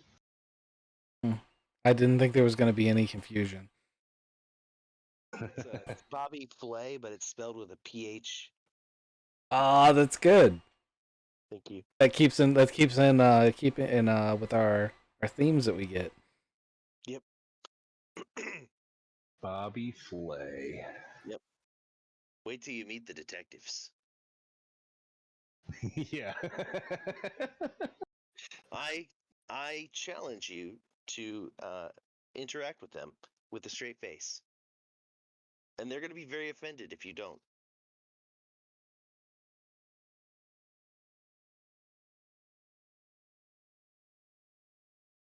All right, so now you've got a lead to go to Undertown, and maybe figure some stuff out there. Now, you guys know, or two of you know, Undertown is the system of sewers and underground vaults and things like that that is built from old Detroit. So we are sitting on top of it. But yeah, there's a whole nother city down there. You might even know one way to get into Undertown. Well, yeah, you got to talk to Hella. Hetzel. Hmm? Which Hella are you talking about? Hella, the Queen of Hell. Oh no, not that Undertown. That's hell. Yeah, but with one L. Right, 1L. It's not as bad. Yeah. You know what's there? Bad A shit. lot of things. A lot of things. Isn't Garm there? The big fucking dog? Yeah. The Hellhound? Fuck that. Alright, so what's next moves? You guys are standing in a dead man's apartment. You're going through his laptop. All of his cologne is everywhere. And Tom, what are you doing? Other than looking at this dog. Rooting through a dead dog, making sure that the ectoplasm stuff that I've come up with a new word. I call it ectoplasm. They're talking about going to a Undertown. I've heard rumors. I'm pretty sure it doesn't exist. But Neither do werewolves. I saw one of those. I'm pretty sure that one does. But I don't know. But I also shot a lady. Like I'm having a bad day. I mean, you should see the lady you shot. I 100% have that burned into my image, and then I have her chest open as I confirm that yes, something did stop her heart with a bullet. I like how he's like, I'm having a bad day. Meanwhile, he shot a lady. How do you think she's doing? Oh yeah, she's dead. Very dead. But we saved a lot of people, and we're gonna figure out why. I don't know. These demons keep attacking people. I met a ghost that lives in a laptop. This guy apparently volunteered to become a demon, but maybe not. And he definitely didn't do it here, but he do you know if you just breathe out demon stuff all the time, or did a demon die in here like we saw the other one? Have you guys dealt with demon stuff before? Not so much. I mean, other than that time that the bus ran over Atticus. I was about to say, once, yeah. Yeah, pretty much at one time. And we didn't really deal with it so much as we dealt with what happened, i.e. Atticus died. That video, though. Oh, good. I'm sorry, Atticus, but that just... You just froze. You completely froze. Shit. I think I left him in the van. What? Yeah, I didn't bring him up with us? No, you don't walk around with a laptop. Oh, yeah, that makes sense. I'm just like headbanging to metal in the van. The van's like rocking back and forth just slightly. He's headbanging the metal in the van, then he realizes I didn't plug in the charger, and it goes 5% battery remaining, and he just looks at it like, oh. I just picture him headbanging to the van, and then like he slips and falls out of the van. He's going through the glass when he headbangs, but it doesn't matter. We come outside, and he's still trying to get in because he's like, "Okay, so you told me to concentrate, and I did. Can't get back in now." So you guys are talking and going through this guy's shit, and I figured like you left the door open or what? What's going on? No, we would have closed it behind. Yeah, we us. would have closed it behind us. I'm getting a little like I couldn't find stuff, so I'm like goofing around. I'm sniffing the colognes and be like, is there one of these I really like? All right. So you sniff one of the colognes, and it smells like the most perfect thing you've ever smelled. The one thing that attracts you the most. That cologne has maybe some sort of pheromone in it that you are reacting to hardcore. Hardcore. You know what I'm saying? Okay, so I'm like, okay, well, I don't want to attract me. I want to attract hot blondes. So which one of these attracts hot blondes? So wait. Thomas and I look over, and he's just pitching a tent. He's just licking the side of the bottle. He's sniffing these bottles that are like set up on shelves. This man's basically he's making knockoff colognes. So he's got like desks and stuff like set up, and with little tiny bottles, and he's like filling them with concoctions. He's got beakers up on the wall that are filled with stuff.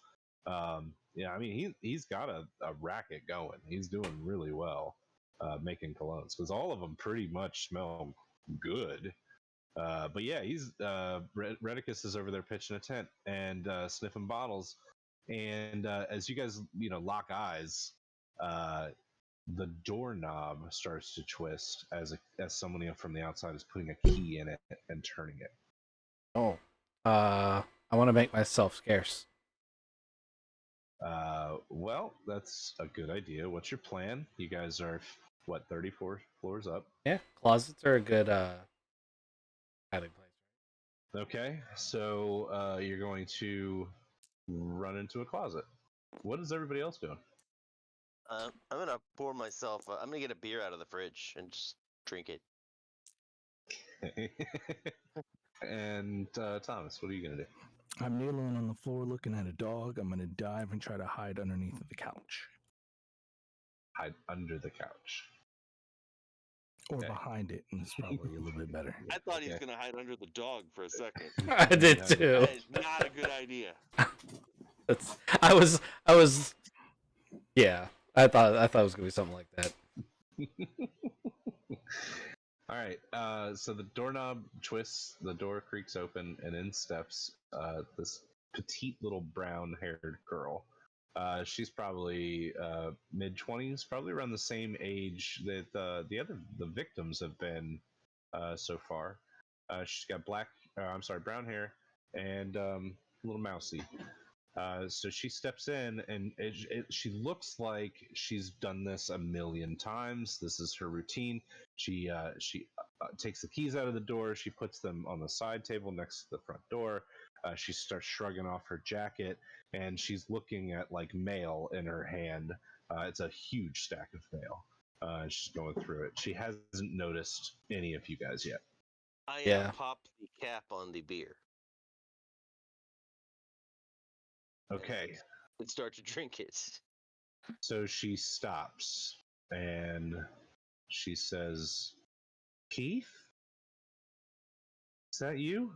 And she starts looking around and she realizes that it's not Keith, but a strange man drinking beer in her kitchen. So she says, "Oh my God, there's a strange man drinking beer in my kitchen. What the fuck?" And she tries to I'm gonna get to the step out of door. the closet and get between her and the door. Also, I'm going to be like, "Hey, Malcolm, you're not allowed to come on intelligence gathering missions anymore." What are you talking about? I had this. No. I'm really good with women. I don't know. I could have worked. I was talking my way out of that. No. Oh, now there's two of you. Please don't. And she like shrinks down and she gets really close to the ground. She goes, please don't do this. Please don't do this. Please. I don't have anything. Oh my God. Don't do what? You're here to rape me. Yeah. You've broken him. No, That kind of neighborhood, huh? I was that's just drinking a bad. beer.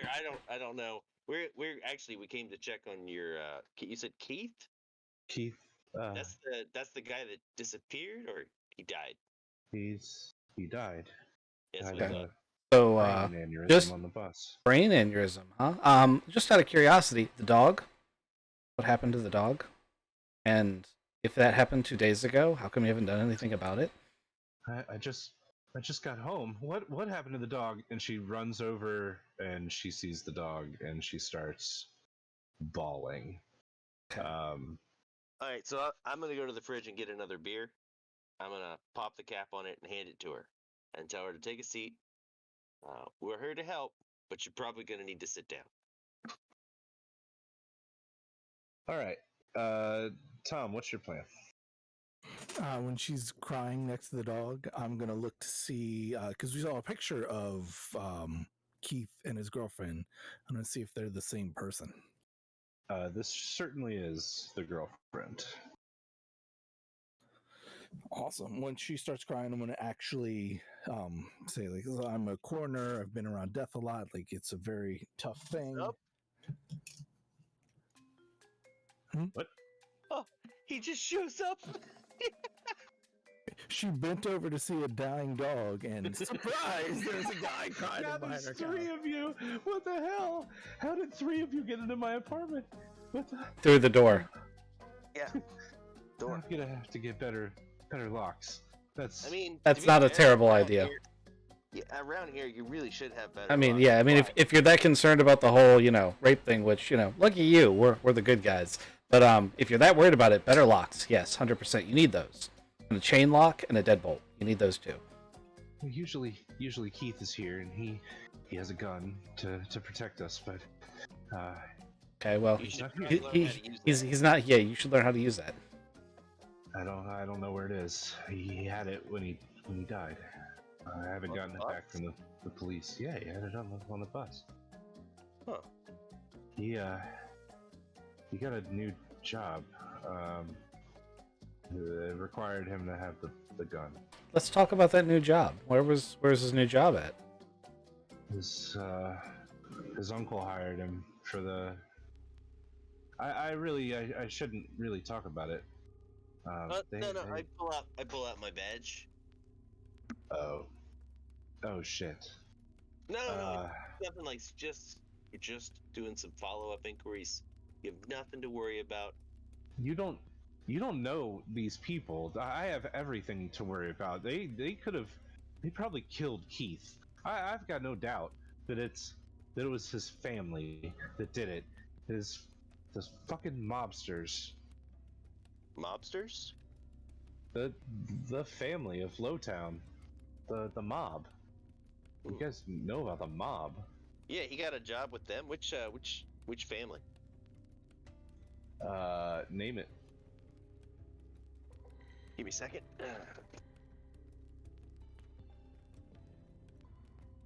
Oh, which mafia is this one? Is this a regular mafia or? I'm thinking like Scarface style mafia. But it's not supernatural. I think is what he's getting at. Oh no, there is a supernatural element. If you want to go all metagame here, they have unlocked the ability to possess people with demons. So you didn't think about that ahead of time, huh? They were normies. Oh, Diablos.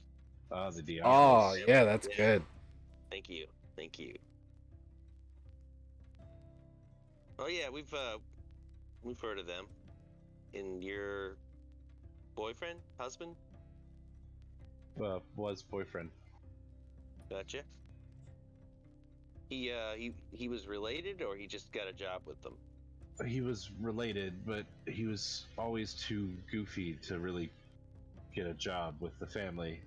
They were very much more serious than he was. So, without any other prospects, he started making this cologne and selling it. But he actually did a really good job and got good with it. So the family offered him a spot, and he took it. His behavior change? I don't know. He was supposed to start the job 2 days ago, and I got the call while I was at work that he passed away or died of a brain aneurysm on a bus. I literally just got home. I'm a stewardess. I was on an airplane when it happened. Did he try really? How long has he been making cologne? He's been doing that for 10 years. Since he was a kid, he's pretty good at it. Did he get substantially better 2 days ago?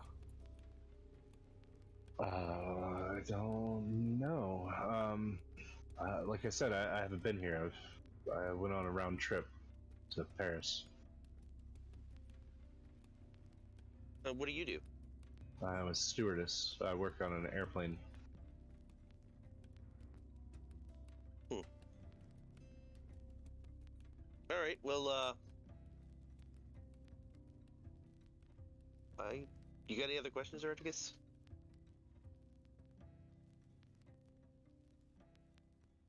You mean Redicus? I said Redicus, didn't I?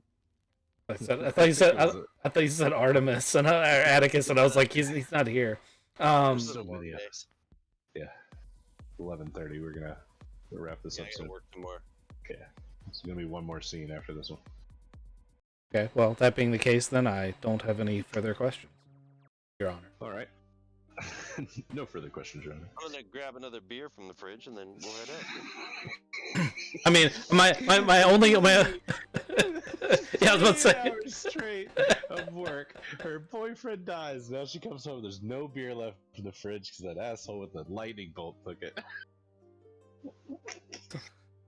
I'll offer her my flask that obviously every PI has to carry. Yeah.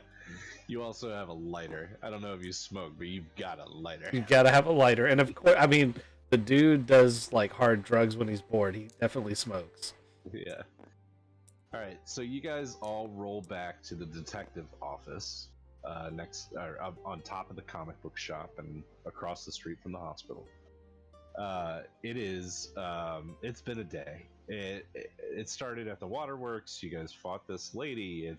There's been an autopsy, and you guys have followed leads on demon possessions and mobsters now. So you guys hit the detective office and you're kind of mulling it over. There's a big box of donuts on Dr. Donuts. Dr. Donuts' donuts on Redicus's desk. It's a sweet little donut shop down the street, run by Dr. Donuts himself. It's got a PhD in donuts. It's really good. I'm gonna get my perfume samples and my research and try to get it all together in my lab and analyze and research. Unless there's gonna be someone here.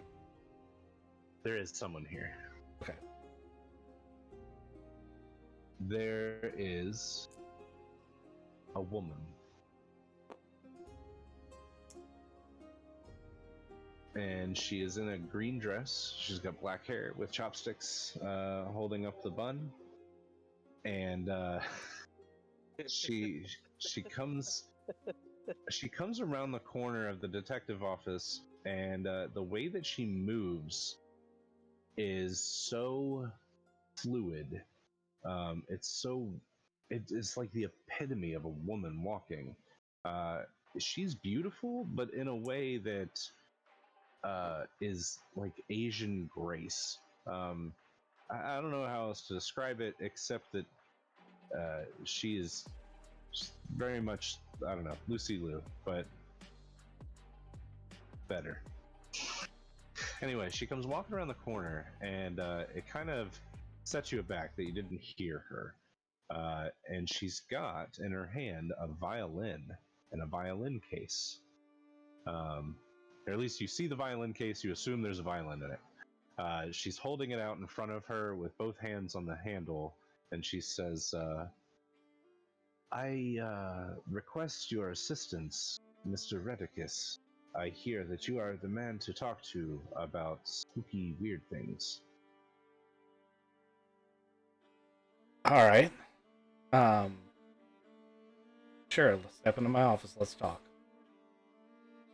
I hope you do not mind, but I brought these donuts from the shop down the way. It seems like I didn't bring enough. You guys have... There's more than just you, Mr. Redicus. I did not know. We have a small group here at Trinity. This is my partner, Malcolm, and our newest associate, Thomas. It is very pleasurable to meet you both.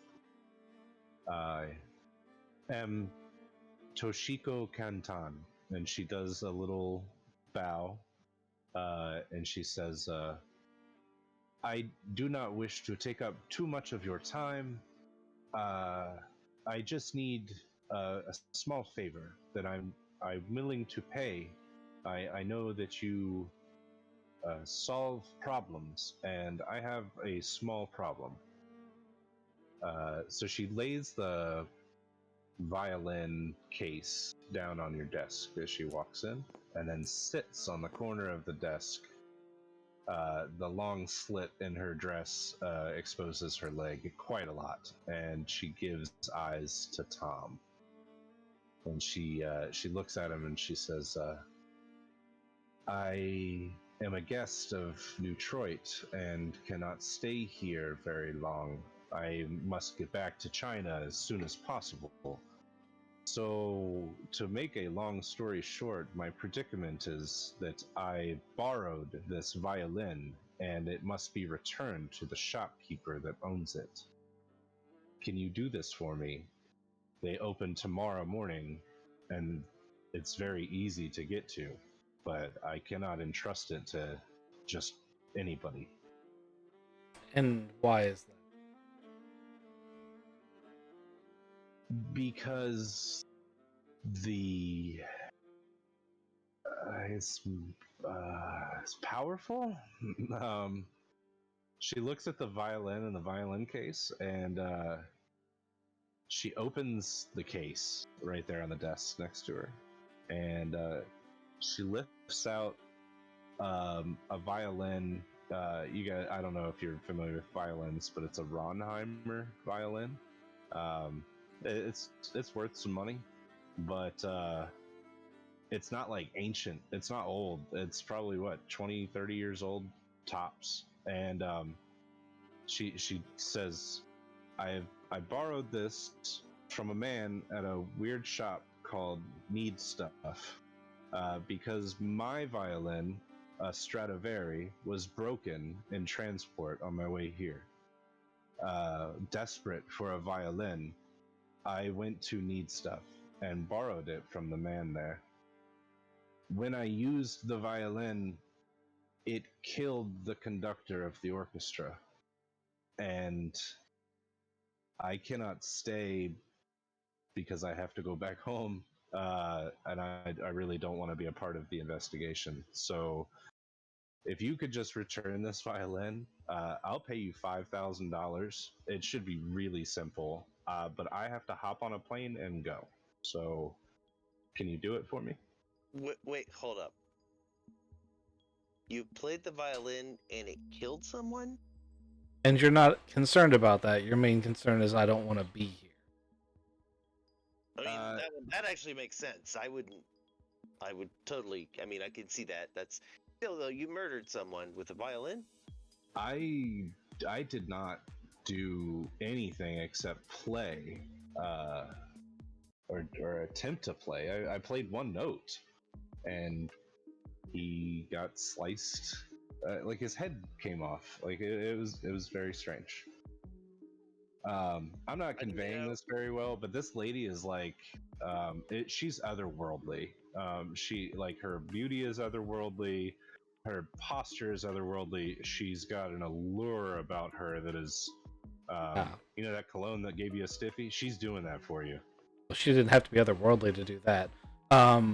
So I'm gonna assume that that Malcolm and Redicus have been around those kind of things enough to get that vibe and to know that that's what she is, and to like have like subtly not kind of giving each other the nod of she's something spectral. And I'm just gonna be like, would you?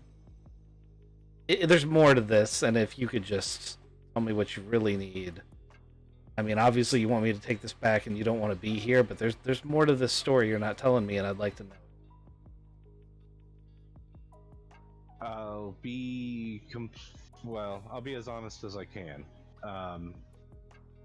My family is in China, and I was not supposed to be here playing the concert. I am supposed to be in China. If my father finds out that I am here, especially with an investigation hanging over my name, he will look very down on that. He would not appreciate that at all. So I have to leave in my plane now to get back to China to not upset my father. On the side, this violin has to go back to the man at the store because I'm not going to owe him anything. He let me borrow the violin, but he did not tell me the whole truth about what was going to happen. What? He said I could borrow the violin and it would accomplish what I set out to do, which was to play the orchestra, and it did not. I could not play the orchestra, which is the entire reason that I'm here. And what did you leave as collateral for this violin? I had to play a small prank, and I know how weird that sounds, but it was nothing really. But it was that or nothing. Like I have to have a violin, and I can't just play a violin from a regular music store. Who'd you get this violin from? A man at a store called Need Stuff. It's at 666 Butcher Street. Oh, So if you could go tomorrow to drop off this violin in its case. I would like to look at Redicus and be like, He's already shaking his head with his like hand in his palm. "We're good. You probably should keep that. You know what? We I think I know who you made a deal with. right? Thomas is all about it. Like, this is clearly, this lady just had a bad day. Also, she owns a Stradivarius. Like, that's a potentially $3 million instrument. You're a corner. You wouldn't know any of that. Don't you think that I put that lore in there just for him? Oh, you totally did. But I that's did. that's how I killed his soul just now. That's fucked up. That's what you get for bringing your soul to Dresden night. I'm definitely gonna be giving Malcolm the look that says, "Nah, fuck this." Yeah, no, I'm giving you the look that says, yeah, fuck this. It's $5,000. Don't care. Super easy. Yeah, no. No. You made a deal with the devil. You're gonna probably have to deal with that. That's not one of those things you just like pawn off on someone else to deal with. You made a deal with the devil. Probably. Like, you're probably right. No, he's But, definitely right. I mean, give her the benefit of the doubt, guys. She's clearly beautiful and clearly just had no idea what was going on. She just wanted to play. Hey, Thomas, that lady you shot today, not a bad looker.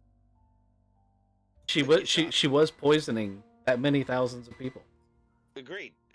Yeah, not a bad looker. Poisoning people. You had to make a decision. I hit her with a hammer. He shot her. You killed her. Don't listen to them, Toshiko. If you really want to know, it's a 1714 Stradivari called La Marine, and she is not the legal owner, but she has it, or had it, before it broke. You broke it? Do I know that? I can't get that excited. It broke in transit, actually, and she is very upset about it, but she hopefully it can be fixed. It's not damaged beyond repair. So she took it to go get it fixed professionally, as professionally as it can be. But yeah, she got the run hammer. You gotta pay real a lot to fix a violin like that. Yeah, she's got a lot of money. And she's just offering it to us. We should help her out. Yeah, no, she made Thomas. Yeah, Dr. O'Malley. You remember how prior to a few days ago, you were like, werewolves aren't real? I mean, probably. Right? And now you're more like werewolves are definitely real, right? Werewolves are. There's a higher probability that they do exist. And by higher, I mean like we're in the 99%. You watched me dispatch one. Yeah, you're pretty aware. You remember how prior to tonight, demons weren't really real, and tonight you saw one exit a woman after you killed her and catch fire and burn to death and leave behind what you call ectoplasm. And we're saying all this in front of this chick. Oh yeah. No, we're good. Because she blatantly knows. While you guys are talking, she picks up the violin and starts to play the opening notes to Max Brooks' Violin Concerto number 1 in G minor, opus number 26. If she reaches for that violin, I am just going to break her hand with my hammer. She doesn't. It's not threatening. She's not looking at one person when she does it. Shit. You're just gonna try to break her hand? She just said she played it and killed the conductor. Yep, I get you. So you gotta trust me on this one. She's showing you what it's doing without threatening anybody. She's going to cut a donut with her violin, and that's all she's trying to prove. Okay. But if you want to go ahead and try to crush the hand, If you're trying to tell me that she's attempting to tell us what it does without being threatening. yeah, she's not being threatening about it. So that narratively, she places a donut down, and then she plays the opening notes of the song, and through the air, the note swings through the air and basically visibly slices the donut in half. And Toshiko says, I did not know that it was going to kill the conductor. He is actually a very famous conductor, and I feel terrible about wasting his life. Yeah, it was a famous conductor. It was. He's not. I mean, he's still famous. He's just a famous dead conductor. Probably more famous now. That's fair. He's probably more famous now. I'm sure that Newtroit Special Investigations is going to investigate the death. I would appreciate if you probably should talk to them. Fleeing the country after killing someone, even by accident, is a perfectly normal thing for people like me to do. Yep. And she looks at you, and you know now that she's a vampire. That is still which kind of vampire? Jade Court vampire. Okay. All right. They're like Black Court, right? They are not. You don't know much about them because they usually stay in China.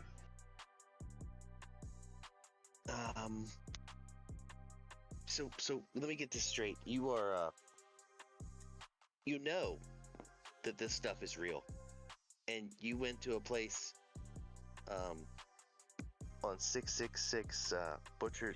You went. I mean, that's a lot of bad decisions all in a row.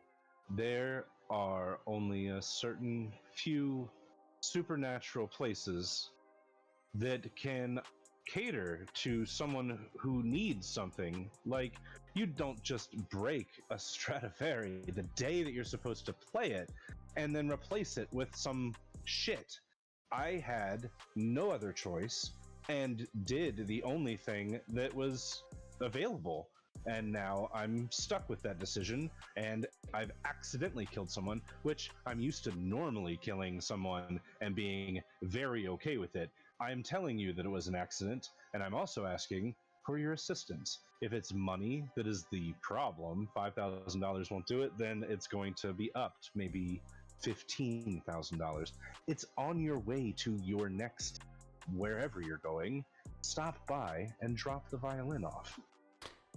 I'm curious. What happens if you don't take the violin back?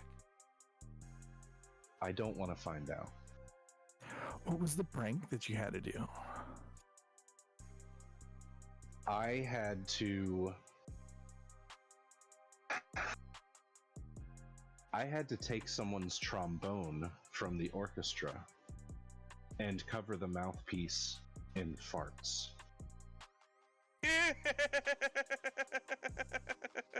Did just like the sound or like smell too? Like wait, hold up. Did you fart on it yourself? Do vampires fart? Bare-assed fart onto the mouthpiece. Vampires so that fart? It's taste, it's everything. They got whole. No, back up. Vampires fart?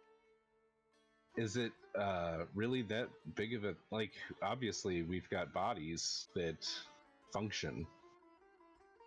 I don't know that's necessarily obvious to everyone. Hell, half the world doesn't even believe vampires exist. Oh, and if you bring up the whole like Red Court vampires don't really have bodies that function like normal, it should be like, all right, I get it. I completely okay. Valid. And Black Court vampires are usually like the opposite of function. Like their bodies literally are just falling apart. They don't, but you know their bodies do. Yeah, I hear that Blackboard Vampires just shit black mucus all the time. It's very unsettling.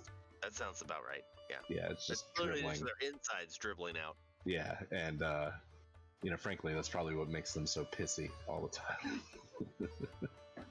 Well, that and they can't eat or be near garlic. Can't see themselves in a mirror. Actually, that's probably good for them. True. No sunlight because So she puts the violin back in the case and she says, "Look, it's pretty simple, but I've got about 10 minutes to make my flight, so I just need to know if I have to rely on somebody else." I look at Redicus and I'm like, I mean, we could use the money, and is it worth a favor? I was about to say, I'd be more interested in a favor from an individual like this. Yeah. As a matter of fact, I was going to, if the rest of you said no, exchange that for a favor. And Yeah, I would accept I think a favor would be worth more than the money. I mean, like, we could use the money, but like we're not desperate or anything. A favor. I, by proxy, could give you a favor. My cousin could do it. She's local here, and actually you might know her. She owns the Elysian. Lady Zadza. I'm gonna look at so I'd recognize that name, I'm assuming. She is the king pimp of Newtroit. She owns the brothel. It's not really a brothel. It is like a super upscale fucking gentleman's club. It's a brothel. It's a brothel in all but name. But it is like the epitome of where you get your shit rocked. So in Newtroit. I'm gonna look at her and be like, all right, so here's the deal. The favor, it's pretty much anything within the reason and the scope of this that we ask, we want taken care of. And if she can do it, that's great, but ultimately you're responsible for it. The way that I see this is that you're basically a FedEx man for me and dropping off a package in the morning. So To Satan. to an individual, to a really weird man, actually. She says it's just a balding man with really bad teeth. Like, I don't understand what the Harold? big version is. Was his name Harold? I didn't catch his name. Sure. Uh-huh. Sure. Yeah, so we're gonna deliver a package for you to Satan. Yeah, it's pretty much whatever favor we need, you'll have either taken care of or you'll make sure you're responsible for it. And if you want to send the violin through someone else because that's too much to ask, then that's fine. She sighs and she says, "Do you take a check?" I guess. Okay, she'll write a check for 15 grand and put it on the desk. She signs it, Toshiko Kantan. And then she says, "All right, you've got a deal. Favor for a favor." And she puts her hand out to shake yours. Okay. You shake it? As long as Malcolm isn't giving me any weird looks. And Atticus hasn't popped up, I was going to say yes to shake her hand. All right, so... Sorry, I'm screaming right now. Oh, gotcha. So more than just shaking this lady's hand, you feel a pull, like a bind of power. You are now bound to uphold the favor to do that she asked of you, or bad things are going to happen. Now that also is reversed. If she doesn't do a favor for you, bad things are going to happen to her. This is a magically binding agreement. And you feel that when you shake her hand. Okay, I figured and that. She says, "Thank you so much, gentlemen. I really appreciate your help in this matter. If you talk to anybody from Special Investigations in Newtroit, please tell them that I was never here." And she'll start walking towards the door. On the way out, she'll... Separate favor? She would appreciate it if you did that. She's not asking you to do it. On the way out, she grabs a donut that wasn't cut in half, and she shoves it in her mouth and hums quietly as she walks out the door. Those donuts are good. They are delicious. Like, the more you eat, the more you want to eat them. It's weird how that works. Did she say she was a vampire? Yeah, those are real too. We should probably have a sit down. Not really. It's really easy to explain. Is there anything you don't believe is real, Thomas? Yeah. It is.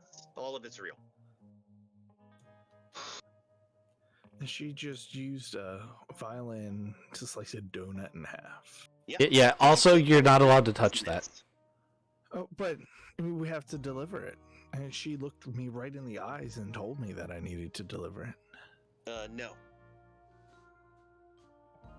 No? No, we're going to deliver it. He's not going to touch it. Oh. Yeah, that would be bad. Like, it stays in the case. Nobody opens it. When you get all the way up to full associate, you can touch things. But right now, Atticus looks at the case and the violin, and he's like, "Guys, it's not the violin.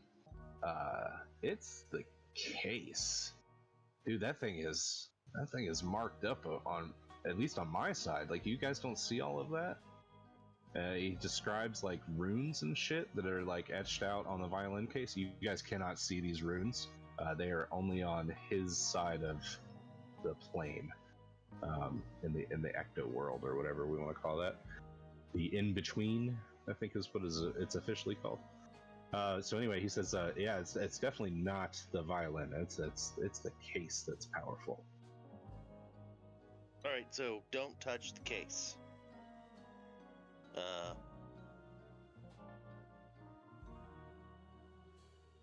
Redicus, do you have you know those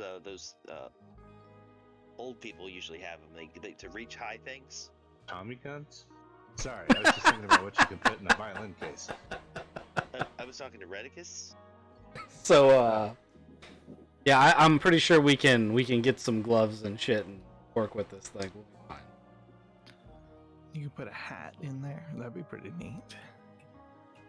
Is it gonna sort us into different houses? I don't know. Guy's saying that there's stuff. Wait. in the box. You think if we put a Tommy gun in the box, it would change the box? Oh, I think it would change what the Tommy gun does. I'd shoot it and then nukes would fly out of the barrel or something. I would bet that it probably just makes sound physical.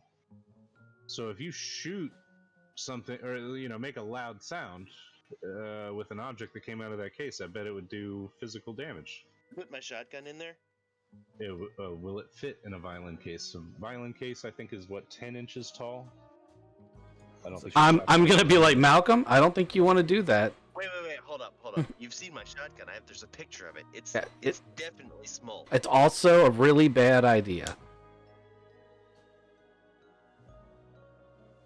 It makes sound physical. Dude, we're fine. Yeah, but it makes Nope. sense. I mean, Nope. Imagine Nope. what this. Nope. Does it fit in there, Nope. Matt? No, because I specifically designed this violin case for Redicus. Damn it! That's funny because I'm terrified of it. He's so averse to it. I'm like, why, dude? Why? Because because if you turn the sound of any firearm into physical damage, it would murder everyone in an omnidirectional around it. Like, it wouldn't be I shoot that guy and it does extra damage. It would kill your own people. It'd be like a grenade going off every time you fired it. Super strong and super tough. Can I just jam the shotgun? It's a small shotgun. Look at it. It's not even the size of my calf. So I see where you both are coming from, but so like with the violin demonstration, I mean, everybody could hear the sound of the violin and everybody's heads didn't explode. It obviously went. Yeah, but a violin is a precision instrument. A shotgun is not. Yeah, think burning hands, cone of cold. Think grenades going off and killing all your own people. No. It's still gonna be focused forward, just in a pattern of spread out death. Also, you're already OP. Hey, listen, you could have used this. You didn't want it. I didn't realize that it was something we were going to touch. I thought it was a trap to kill the whole party. Oh yeah, it was. Yeah, because I do that. It I was do at that first, all the time. but then I read the room and was like, I want this. You know what? Oh I think shit! Ready? the weird store probably your has gloves things in it. for everybody. Put your gloves in it, and then Just Smack clap. someone. No, just smack someone. I like the snapping and things explode. Can you snap with gloves on? You You can smack. probably can, just not very well. I've tried it before. I could never get it done. I've never tried it. Just put a clicker in there. This is one of those dog clickers. Yeah. All right. Well, that's what we're gonna call it. If we're cool with that, we'll start again next time in the detective office with a violent case that you guys should probably get rid of. We got a party to go to. Yes, you do have a little kid's birthday party, which it is actually in the Elysian in the hotel. What a coinky dink. What a coincidence. It's almost like it was written that way. All right. You got a 3-year-old birthday party at a strip club? Dude, if you were a 3-year-old, It's not a strip club. wouldn't you want your birthday at a strip club? Okay, Mommy, now, I'm gonna go to the bouncy house. it's catered by Dr. Donuts. I was actually the Elysian was supposed to be a casino and like massive hotel with like just blinky lights and cool shit like It could be that. drinking It could with still be that spots. too, yeah. Everything it Yeah, couldn't be. it's like a brothel slash casino slash arcade slash like it's basically where you go to have fun. Yeah, it's a place of it's sin like- and debauchery. Yeah, it's like what's that place in Pinocchio? Oh, the festival or carnival or whatever. What's it called? It's called something. It's Pleasure Island. It's basically Pleasure Island. If you can think of it, you can do it there. There you go. Except for children. All right, Yeah, none of that. everybody say goodbye. Anyway, thanks for joining me in Dresden Session 1. This was fun. I'll see you guys next time. Yes, sir.